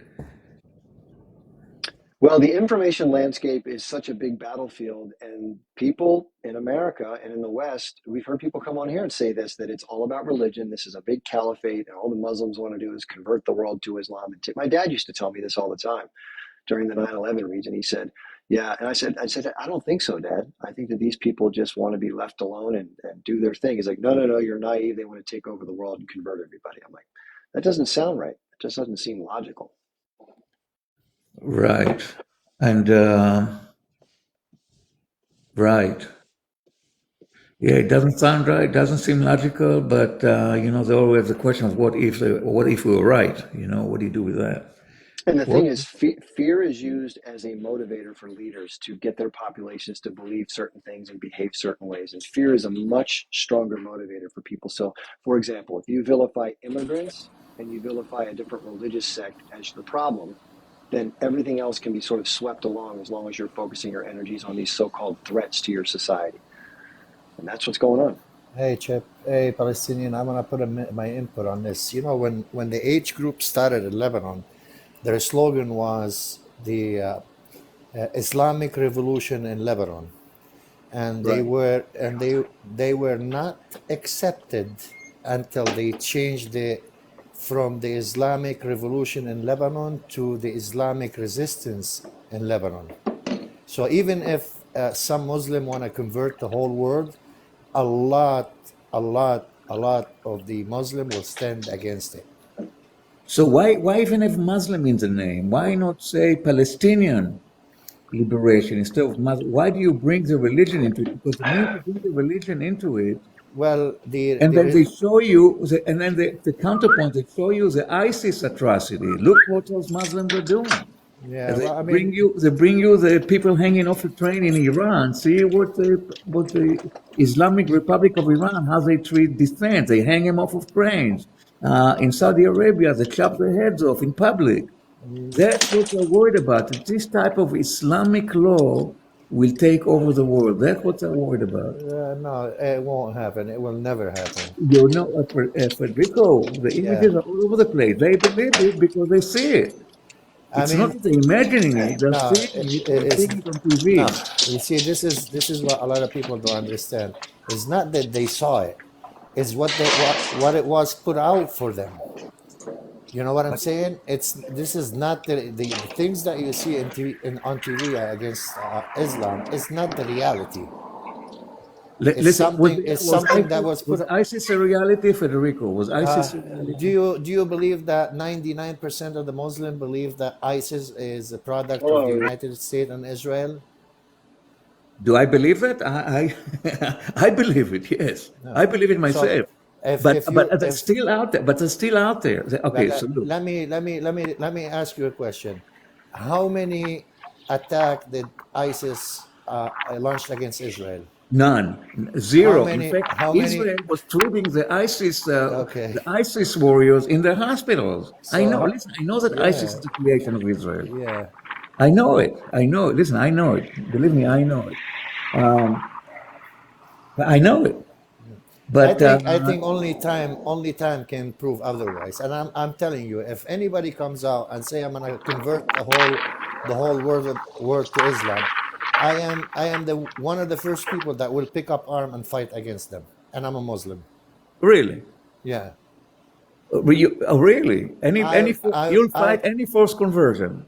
Really? anybody that forces my religion on somebody, I will be one of the first one to pick arm and fight against them. Okay, you know what, Federico? This is a message that's got to be pounded into people's consciousness, because they do think the opposite, that Islam will take over It's the world and force conversion, and if you don't comply, you're a dead man. We'll hang you off of I mean, if of you a look, crane, or we'll if behead you. That's if what they if think. if you see the Prophet and his cousins 1400 years ago warned us about ISIS. They say when they come with the black shirts people with the long hair and barbaric, keep Come your on. head down, don't join them, don't follow them. Really? Yes. In the Quran, huh? Not in the Quran, in the hadith of Imam Ali. I don't know if you know Imam Ali. No, no, no. I don't know anything about the Imam Quran or the Imam Hadith. Imam Uh-huh. Ali is the cousin of the Prophet Muhammad, Uh-huh, and really? he's got a book. It's written even in English. I Uh-huh. don't know the name in English. It's Nahj al-Balagha. This is the Islamic behavior, like how should you behave as a Muslim. And if you read that book, all Uh-huh. you see is kindness. Wow. Tell me, what's the difference between Shia and Sunni Islam? Do you know? There is no difference, but I God works in mysterious way. I believe in order for us to keep one copy of the Quran, one holy copy, God made us divided into two, Sunni and Shia, where they both hold the copy of the Quran. And right now, 1400 years later, the Quran has not been touched or modified or anything happened to it. So So why are they fighting among themselves? fighting is the Zionist venom thrown in between. But if you really look, there is no division. We read the same Quran, we do the same Shahada, we pray the same way, we believe in the same God, we believe in the same everything. But a lot of people, they throw propaganda here and there. Some people are hateful. Some people are hateful. But if you are truly Muslim, and you believe, uh, then there is no difference. So But if you there's no ideological difference between Sunni or no Shia no Islam. It's the same. So say listen, if you think yeah that the Zionists are the ones creating the tension between Shias and Sunni, you're giving them too much credit. no, I don't give them too much credit, man. It's reality, politics and Zionism together. Because if Sunni and Shia unites, then the power is power. So why We don't they? hold, Why aren't they united? What's keeping them from being united? like I said, interest and beliefs. You have people that like let's say the Saudis, they are more closer to the Israeli than the Palestinians, and that they're Sunnis. But But it's only been recently. It's not. It's no, not no, no, usually no. the arch enemies.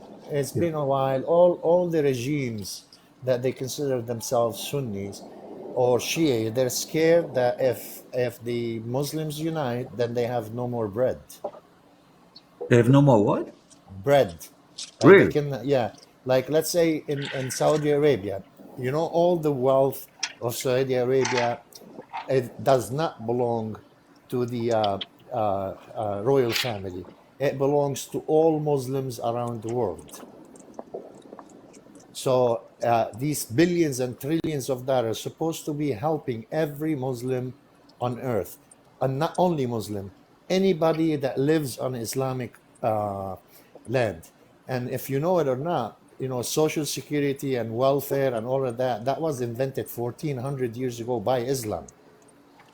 We have something called the house of the money, Bayt al-Mal, that if you are in need or you need assistance, social assistance, money assistance, you would go to Bayt al-Mal and you ask for money and you are given the assistance you need. So, Right. well, all of that stuff, it wasn't invented today by a modern world, but we had it started 14 years ago. 1400 years. Yeah. Yeah. It is. Can I say something real quick? Go ahead. So to the brother who was wondering about the Sharia law and everything, I just want to give him my 2 cents, then I'll hop off here. So as a Muslim coming to a foreign country at 14, my faith taught me to make the best example possible as following in the footsteps of our Prophet. So I have to be on my best behavior. I have to present the best version of myself at all times. I have to make the best picture so whoever sees me can see a good picture for the people that I'm trying to represent. And that's what Islam instills with us. It doesn't instill ideas that's going to make us or our people look bad. We strive on making ourselves look decent and present ourselves very well. Part of the reason, like me asking for permission before asking right now on the live, comparing our behavior with some of the behaviors that I see on these lives, on how they come on and interrupt people, no manners, etc. These things are instilled with us from the time we are children. We've never grown up with ill manners like that. The other thing I wanted to focus on is you said that we're giving them too much credit if they try to cause division between the Shia and the Sunni. I've caught them multiple times talking and eventually was able to be comfortable enough to record them teaching each other on how to get the color people to not focus on points that would prevent them from helping the other Palestinians, or getting the Shia and the Sunni to ask why they're not helping each other, or why is Saudi Arabia not helping the Palestinians. All that rhetoric, they go over it in like a curriculum. They're very deep, man. That's all I wanted to press here. Don't ever think you're giving them too much credit. Yeah, plus Yeah. Sharia law, it's based on an individual level.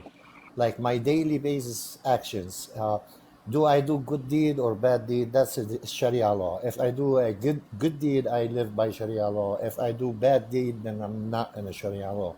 If I do my 5 prayers, that's my Sharia law. It's an individual. Plus, we believe that when you face God, you will answer for yourself. You will not answer for anyone else. The only 2 questions you're asked about someone else, the first question is, did your parents teach you how to pray? That's when you're asked about someone else, which are your parents. And the second one is, did anyone that you have harmed in your life forgive you or not? Because if I harmed Palestinian Jew and Palestinian Jew didn't forgive me, God will not allow me in heaven until Palestinian Jew forgives me. Again, listen, it's all very honorable type of teaching, but for the Western world, they are deathly afraid of for them, separation of religion and politics is sacrosanct. The democratic world, the free world, does not want to have any religion influence society. Look, religion is a belief system, right? It's a belief. You believe there's a Allah, if there's God. It's a belief system. Nobody's ever met God. Nobody met Allah. Nobody is ever. It's a belief system, right? So people want the freedom, and they don't want any kind of a religious. We do not either. I don't want to be forced to do what I don't want to do. That's something between me and God, and a lot of the people the same way. Right. The only one that will answer for my action is me. The only one that God will talk about my action is me. He's not gonna go ask you why Federico didn't pray or why Federico didn't do good deed. Right. Right. So and there is, I don't know the exact quote, but in the Quran it says, "Oh people, you have your I don't worship what you worship, and you don't worship what I worship. You have your own religion, and I have my own." So if God told us that they have their own religion and you have your own religion, so just chill. You know what I'm Right. saying? Yeah, Right. Right. yeah, And yeah. uh-huh. And if you have And no religion, it's also cool. what is it? If you have no religion, for And people who are atheist or agnostic, they're again, also again, it's between you and God. I'm no one to judge, or no one is no one to judge. no one can judge. Okay. No, no, no. Like even in Saudi Arabia, when they say the stealer cut his hand, like when somebody steals, cut his hand. Right. So in Saudi Arabia, they literally cut his hand. But I know. there is a lot of scholar that they say cut his hand. It means cut his hand from stealing. It means help him not to Oh, steal anymore. right, right, right. But Okay, they actually because go and cut their hands. let's say I'm a Muslim and I steal a piece of chicken, Right. and you come and catch me and you cut my hand, do you think I will believe in Islam anymore? Oh, really? No, I You won't. wouldn't. I wouldn't. So Wow. Uh-huh. the idea is to cut your hand from stealing, and that means in helping you, in assisting you in many different ways. It does not mean cut your hand. And they bring up on a lot of the there is a verse in the Bible and in the Quran where they say, if a woman commits a sin or Right. adultery, throw her. But you have to finish the verse to understand what are the requirements for you to be able to do that. It's impossible to have. The same with the getting married to. See, a lot of verses they read one part and they don't finish the rest. Like it's when they say Muslim can have 4 women. It says in the Quran, it says, God forgive me if I misquote it, you can have 1 wife, 2 wife, 3 wives, 4 wife. You have to love them equally. You cannot, so it's 1. You understand the say? So are you able to love 4 people the same way? We're not God. We can't do it. Can you Mm. repeat what you said about forgiveness? Because I know in Christianity they say you're supposed to turn the other cheek and accept people for who they are. If they've transgressed against you, you're supposed to forgive them. What exactly does Islam say? And you're saying that someone Mm, can't make it into the kingdom of Allah if they don't forgive someone? Like let's say I harm you, Chip. I borrow from you $50, right? Yeah. And I skip you. Anytime I see you, I run the other way. When I face God, before I'm allowed into heaven, you have to forgive me for that $50. Or you can't get into heaven. So the person who does the wrong, if they're not forgiven, they can't get into heaven?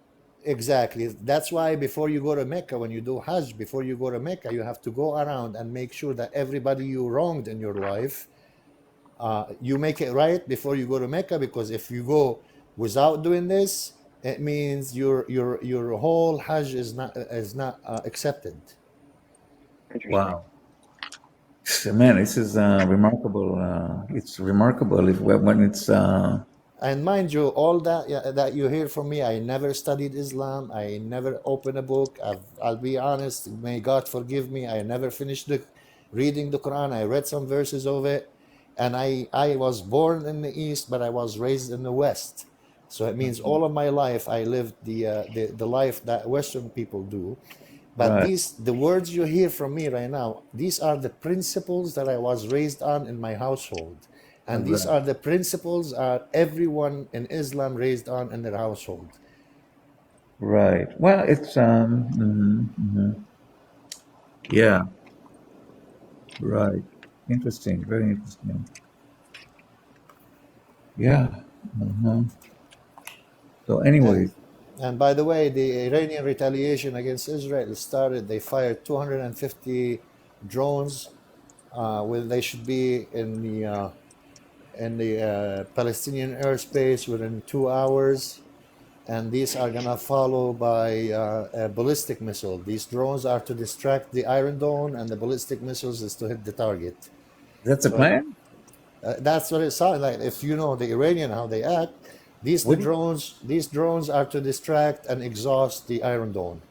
Then when the Iron Dome exhausted, the ballistic missiles will strike the target in Israel. what do you see? What do you read this? I don't read. I mean, I seen the on the news the 250 drones that right now they are in the Iraqi airspace, Uh-huh. and the Israeli TV Iraqi said, airspace. Oh, so they got a long yeah, way to go. yeah, that's what they say. It should get to the airspace, the Palestinian airspace within an hour. And knowing the Iranian, knowing how things work with the Iron Dome, these are drones to exhaust the Iron Drone, and then the ballistic missiles will come in.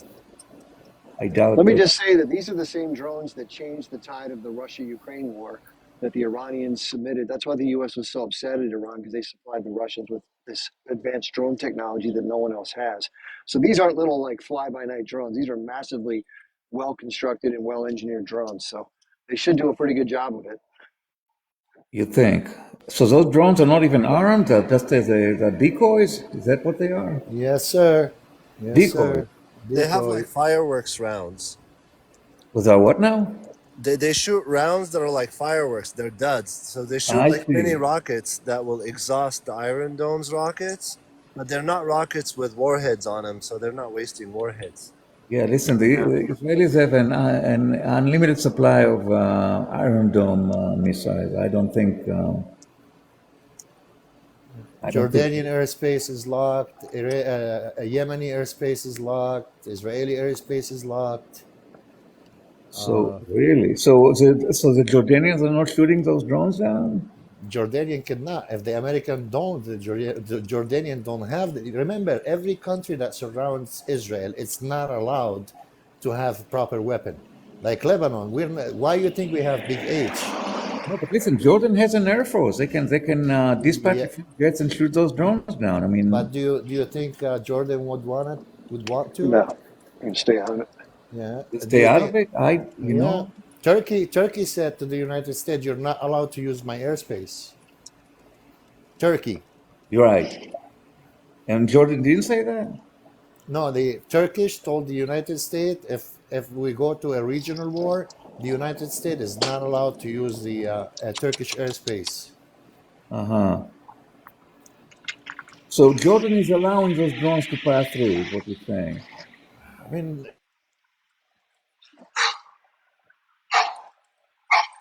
Federico, it's you went mute. it's not like they allow it. Yeah, yeah. It's not like I got it.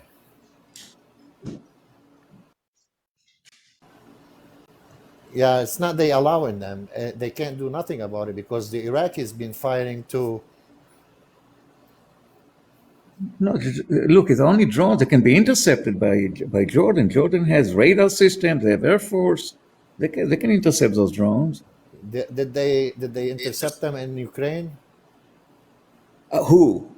The American. Okay, so nobody intercepted them in Ukraine because Ukraine does not have an Iron Dome, or they don't have any country in between that can intercept them. They just shot the drones right over the border between Ukraine and Russia. So there was no, you know what I'm saying? But now Jordan is sitting there as a buffer between Iraq and Israel, and I'm hearing double. I'm gonna drop and come back.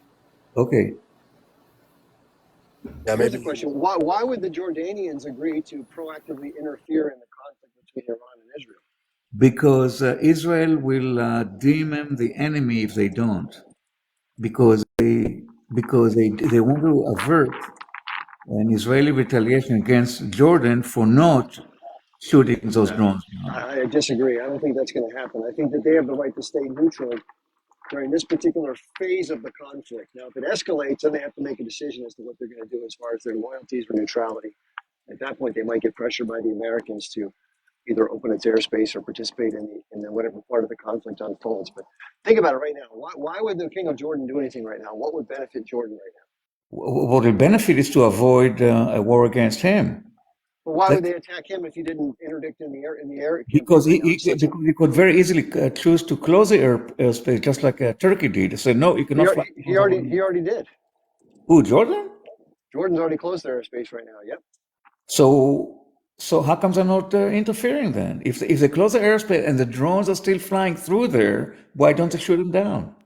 Well, they'll go around. Around where? Palestinian. Around Syria. So as long as they don't go around over Jordan, then Jordan will be probably. Well, the shortest path too. If you look at the map, the shortest path to Israel, North Israel, is through Syria. Oh, Syria. Okay, Syria. Yeah, Syria definitely would love to have those drones come through there. And yeah, remember Iran and Russia have an alliance, and Russian fighter jets are. You can probably refuel those drones in Syria if they wanted to. I wonder why they don't shoot them straight out of Syria. I wonder why they go all the way to Iraq to launch those drones. Well, remember, it's all about how many they have stored, where, and how. I don't know how many they've deployed, but again, the idea of exhausting the Iron Dome makes a lot of sense. So if those drones have what's called chaff, which is what fighter jets use to deter missiles, if they shoot off chaff, or what do you call it, fireworks, to have more rounds fired by the Iron Dome. If the idea is to exhaust it so that other ballistic missiles can hit targets. Right. That makes a lot of sense. That's the smart move, but I believe it's going to be rather benign. I don't think this is going to be raining on Tel Aviv or Haifa. That would explode into a massive conflict at that point. Right. That's what they want to do. Israel is trying to explode into a massive conflict. So America will get in, be at World War III. Look, in Israel's best interest to have a third world war. Absolutely, that's what they want. So what they want is their enemies to be taken out by their ally, the United States, and they don't really care if it goes to world war. They don't want to have But I think what they want is a regional war to lessen or weaken their adversaries. Right. Yeah, that's my guess. Yeah, for sure. Okay, did TL want to say anything? I'm sorry, I can't see your whole name right now with my sunglasses. TLX. Right.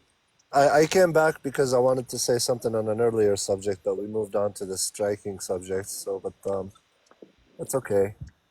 Well, I'll tell you what, it's okay if you say what you want to say, because we've kind of talked that to the point where it is right now. We don't know what's going to happen. We have to see what actually penetrates and what targets get hit before we can continue the conversation. Right now, it's just all conjecture. Hi, Mr. Chip. Good morning to you.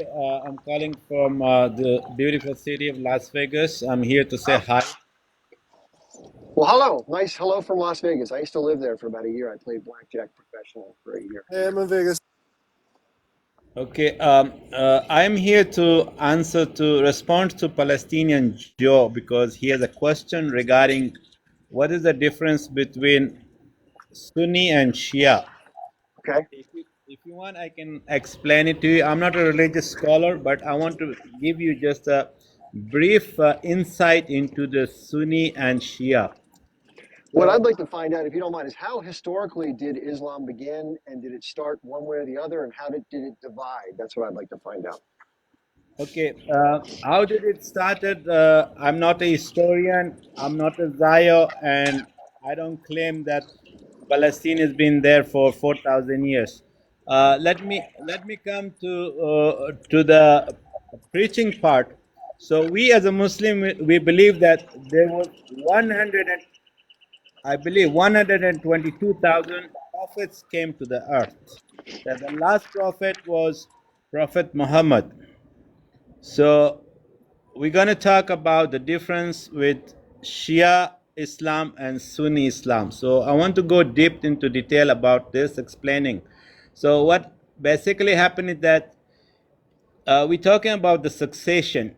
So the divide originated from a dispute over who should succeed Prophet Muhammad, peace be upon him, after his death in 632 CE. So the Sunnis believe that the leadership should be chosen by the consensus of the Muslim community, the Ummah. So in our belief for all the Islam, either you are a Sunni or Shia, we all believe that Prophet Muhammad was the last prophet. Okay, Okay. that includes Jesus is also prophet for us. So now let's go and see the difference.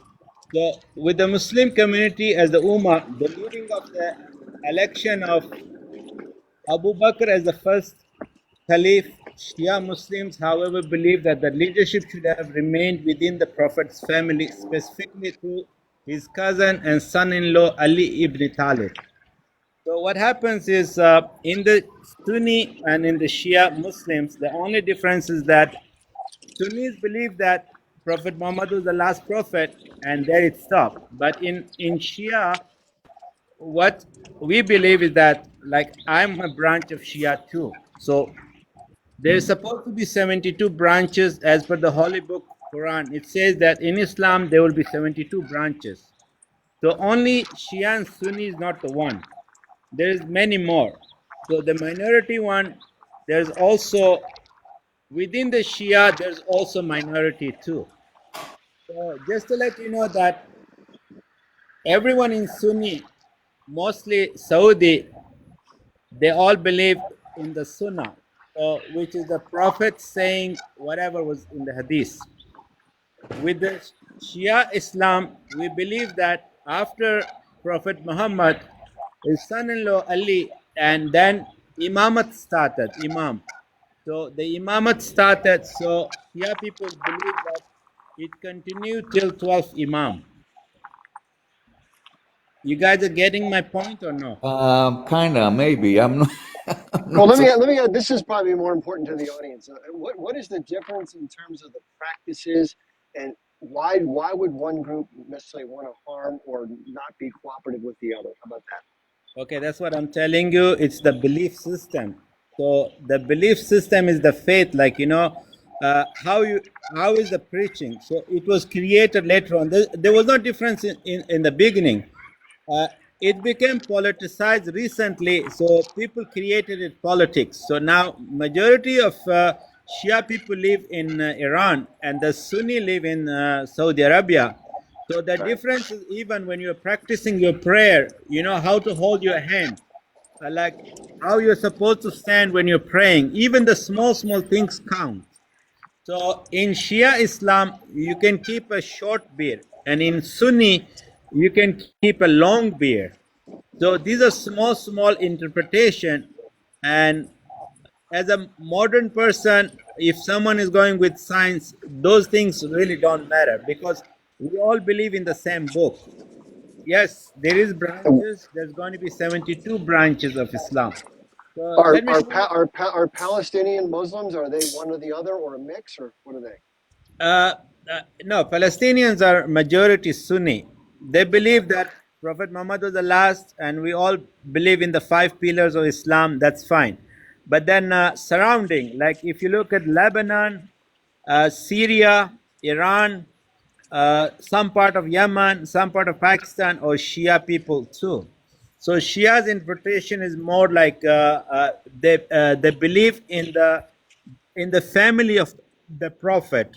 So that's called the family of Fatima, which is the Panjutan. Panjutan means the 5 pillar, as well as Panjutan means the 5 family member of the Prophet, which was Hazrat Ali, and then his son Hassan, Hussein, Fatima, and Muhammad. So this was the 5 main thing that it gives importance for Shia beliefs of Islam, because the Imamat continued after even the last messenger, Well, Prophet real quick, Muhammad. we're kind of hemorrhaging audience members, Yeah. so not that Minerals. what you're saying isn't valuable. But why would one group not be okay with the other? What would motivate them to like attack? I know Iran Chip, is standing with Saudi Arabia. Okay. Minerals. Can I give you a little maybe hint Yeah, or let's let someone else jump in. Sure, go ahead. because I'm Sunni. So we didn't want to amend any of the rules after Prophet Muhammad sealed everything.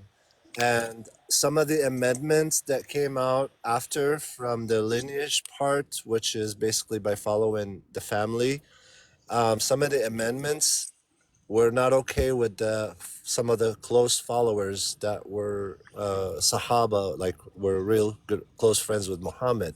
So that's where the split kind of they decided, okay, well, you guys just do your thing and believe that the lineage is more prophets, and we're just gonna keep following where Muhammad stopped and where he told us to, and we're gonna seal off up to what he said. You know what I mean? That's kind of where we're coming from as Sunnis. Yeah, but it does Okay. not stop there, sir. Your question is, Hold on, real quick, guys. It's an interesting conversation, but I don't think it's one that is germane to this particular format. We can certainly schedule it, though. Agreed. But I think a lengthy religious debates are not what my channel is really about, or at least in depth. I was just curious what the general history was, like a thumbnail. And you did a good job providing that. So, for the details, though, let's park that for right this moment. Someone just said in the comments, by the way, thank you, by the way, for your patience on that. I know that people want to talk about what they want to talk about. But somebody just said a third round of drones were just launched from Iran towards Israel. So they're definitely sending a lot of these in different waves, which I believe the idea is to scatter and make less effective the defense systems to then overwhelm and allow other things to penetrate. I'm not sure what the targets are going to be. That's the most important thing once they deliver whatever they're going to deliver. But again, I think they're going to deliver stuff at sort of benign targets. They probably even let the IDF know to some extent which ones they're going to probably go to. This is a face-saving event like it did last time. I don't think it's going to be a major escalation, but I could be wrong. Anybody think differently?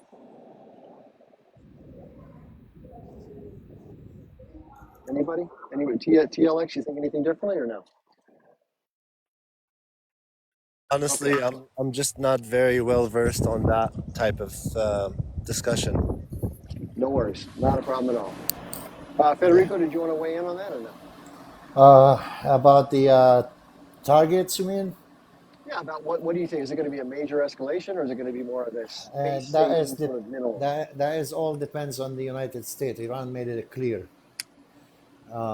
Either you take the hit and you calm down, or you take the hit, and if you act, we're gonna target the American bases in the region.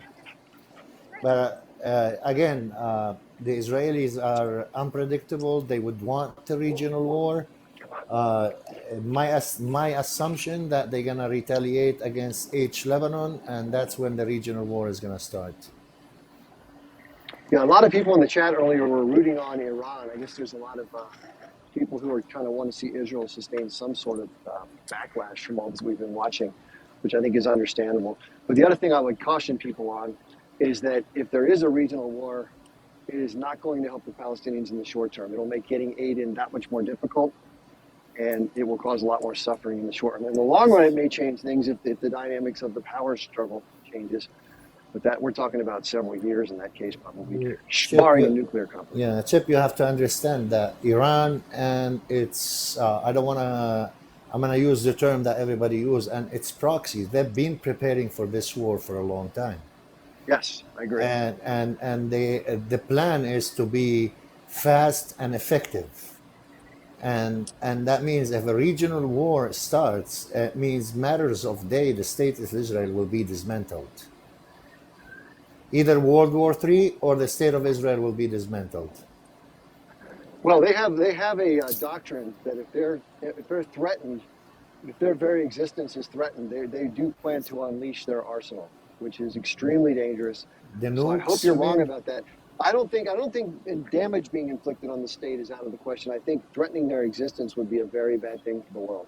Yeah, I mean, even from our, what goes around in the Middle East, even if the Israeli uses the nukes, Iran is a big country, so you're gonna have to do the 200 heads on all of Iran for you to stop the Iranian, and they're not gonna use it around them because it's gonna affect their future anyway. So the idea that we believe in, that these nukes are for the United States, is not for us. If the United States decide not to help Israel, that's when these nukes gonna be deployed.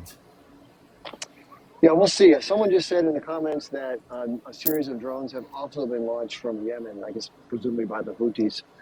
So yeah, this is something. We'll have to see where the targets hit. That's the most important question. Interesting times, but listen, peace is and listen, I know everybody's sort of, this is interesting and sort of, interesting to watch like a spectacle. But again, like the accident, nobody tends to win in an accident that you drive by, especially if somebody, laying in a white sheet or something. So I'm for peace. This is interesting to analyze, but in the end, very few win when it comes to conflict. Usually civilians take the brunt of it. You see now, even on the breaking news, it says CIA sources says that the drones' objective is to loot the Iron Dome before they strike missiles. It's just the same thing that I said 5 minutes ago. Yeah, it makes total sense. It's what most of us would probably try to do if we were directing this. To everybody, us in the Middle East, we do want peace, but we are not given chance. Every country that surrounded the Zionist state has been in trouble. If you are militarily strong, you are struggling financially, like Egypt. Look at Egypt. The Egyptian people are the most productive people on earth, and they still go through financial trouble. Lebanon, they took all the money out of the banks. They made everybody suffer financially. Why? Because they cannot militarily beat Lebanon. So we want an end to this. We do not want war. We want to live in peace with everybody. War, it's not a good thing. War is ugly. War is... Look at the past 6 months in Gaza. That what war means. Sitting across the PlayStation and playing Call of Duty, it's not war. The real war, it's what's really happening right now. So to all of those that think that we want war, we do not want war. If Israel right now stands up and says we are going to be fair to the Palestinians, they take what's theirs and what's ours, a lot of people will relax and listen. But it's been 75 years that we exhausted all kind of negotiation with the Zionist entity. And every time we negotiated, they took our kindness for weakness. And it's time that somebody stands up for that country that is bullying the whole Middle East and take us back to be prior to 1948, where we all lived in peace and harmony. Yeah, one last point I want to share with the audience, and that is there's an article, I can't remember the name of it or the author. I wish I could. When I get back, I'll mention it. I have it in one of those tabs that were open. But it was an article by an Israeli opinion piece. It was an Israeli author, and he says, the uncomfortable truth is Israel has completely lost the war in Gaza. So let me share with what the author elaborated on. He said that the IDF and their spokespeople had significantly underreported the casualties, both injuries and deaths on the IDF side. In addition, they've over-exaggerated the number of deaths on the enemy side. Any adult male that was engaged with and unalived or injured is counted as an H group casualty. And that the number of actual H group militants, while still unknown, is much greater than anticipated, and that it's nearly impossible for the IDF to do what's necessary to uproot them from the tunnel system, which is exactly what we've all been saying. And he says in the article, you cannot remove an ideology.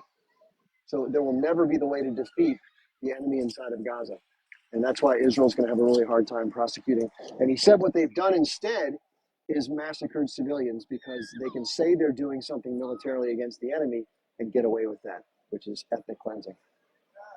And did you hear about this ship that was confiscated by the Iranian today, an Israeli ship?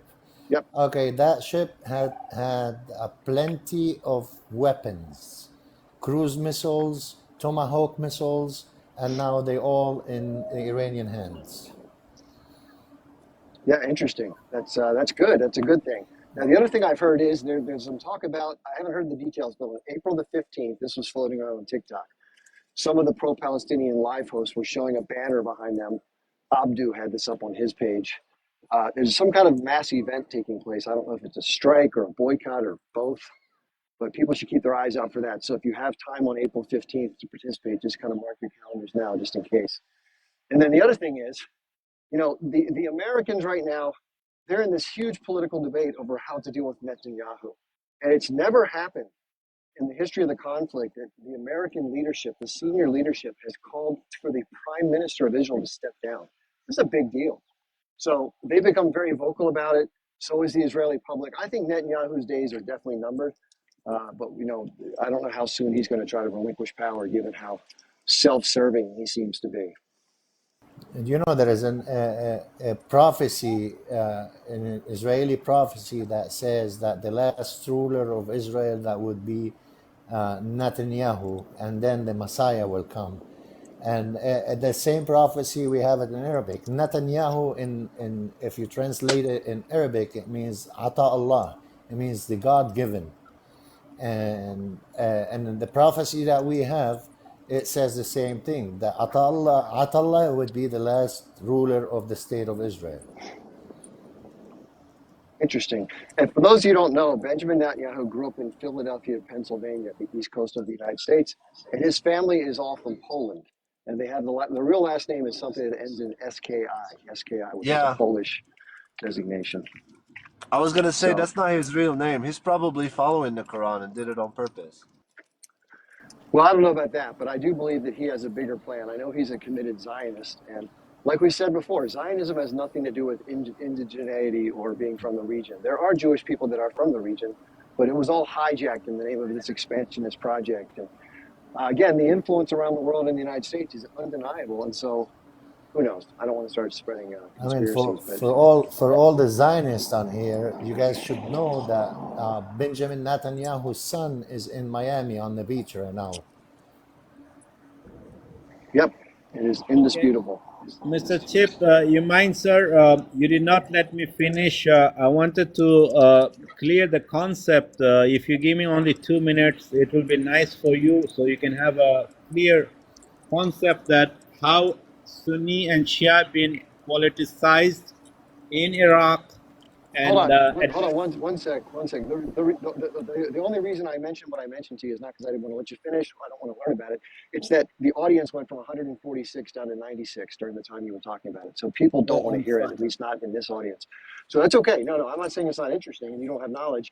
It's just that the moment right now are people that I think want to stay on the updates with Iran. If people feel differently in the comments, I tell you what, if you feel differently, type the number 1. If we get enough ones coming through, Yeah. I'll continue. Iran is doing a wonderful job. Don't worry. We are on the right side. Everybody's standing on the right side. Let me give 2-minute thoughts about it. Okay, we finished with Sunni, right? And now I will tell you about the Shia. So let me just finish 2 minutes, please. I think you just missed. I think you just missed the point there. The point I was trying to make is that the conversation about that issue is one that's reserved for a different time or different forum. Because, like I said before, a lot of people started ditching when that conversation was getting deeper. What I was trying to find out, just really quickly, as a quick answer, like 10 seconds, is why would it be? And I know the Iranians and the Saudis have a lot of conflict, a lot of rub, and the Saudi. If you don't know this, the House of Saud doesn't cling to power very well. They're clinging to power, but minor disruptions could send them packing. So there's been a lot of, Iran knows this and they want to try to destabilize Saudi Arabia. But why do the Shia and the Sunni necessarily, why would they go after each other? What's the rub? That's around 10, 15 seconds. Yeah, I'm going to give you 10 seconds, sir. So everything is about imamat. Imamat means by imam. So Shia Muslims believe in the concept of imamat, which holds that the leadership and spiritual authority were vested in the imams, who were descendant of Prophet Muhammad through his daughter Fatima and Ali. They believe in 12 imams, with the 12th imam, Muhammad al-Mahdi, being in occultation and expected to return as a messianic figure. Sunnis do not hold the same belief in imams and instead adhere to the Caliphate system. Simple. Right. Okay, thanks for clarifying. Thank you. That's very helpful. That's helpful to know. Okay, now if we do have any people in the audience who are pro-Israel, who are just kind of hanging out, which is great, by the way, it would be fun to have you come up and give your views. In other words, we have things that are headed towards the state of Israel. Are you concerned about that? Are you worried that it'll make a difference? Are you thinking they'll strike a major set of targets, or will it be minimal? If it is major, what do you think Israel should do in return, if they will do anything? It almost sounds as if the United States and Israel believe they should have the right to attack any site worldwide, even violate the sovereignty of someone else's consulate or embassy, and that whomever is harmed has no valid right of response. And that seems to go with the word hypocrite or hypocritical. So that, again, I hear people, and I never thought I'd be at this point, because when I grew up as a kid, Iran was our mortal enemy after 1979, the revolution. But a lot of people now are seeing that the people who've been told are the bad guys are not necessarily the bad guys. Listen, it's not clear that good or bad, but it's not that one side's all good and one side's all bad. It's about interests, right? These are interests of different nation states. But people are waking up to the dirty deeds that the United States and its allies do, whereas before it was painted as the one side is the violent extremist side and we're the good guys, we're the democracy. It's almost like what Israel says about it's the victim. We're no victim. We are a victimizer, and when we get hit back, we play the victim. Anybody agree with that? That's the narrative, and that's what they have done for the past 80 years. Yes, sir. When you dig a hole for yourself, right, you will eventually fall in that hole. So Israel has digged a hole for themselves for the past 75 years. So one day or the other, they have to fall into that ditch today.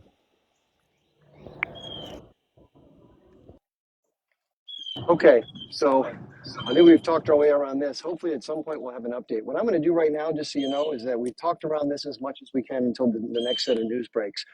So how about if we do this? Let's take a break, and then we'll come back on later when things tend to develop, and we'll talk more about it. I think that's probably a good idea for now. So everybody, thank you for being here for now. It's a beautiful day where I am. I'm going to go take a breath, walk the dog some more, enjoy the afternoon, and I'll see you at some point tonight, okay? Thanks everybody for being here. Thanks panelists. Appreciate you very much. Thank you.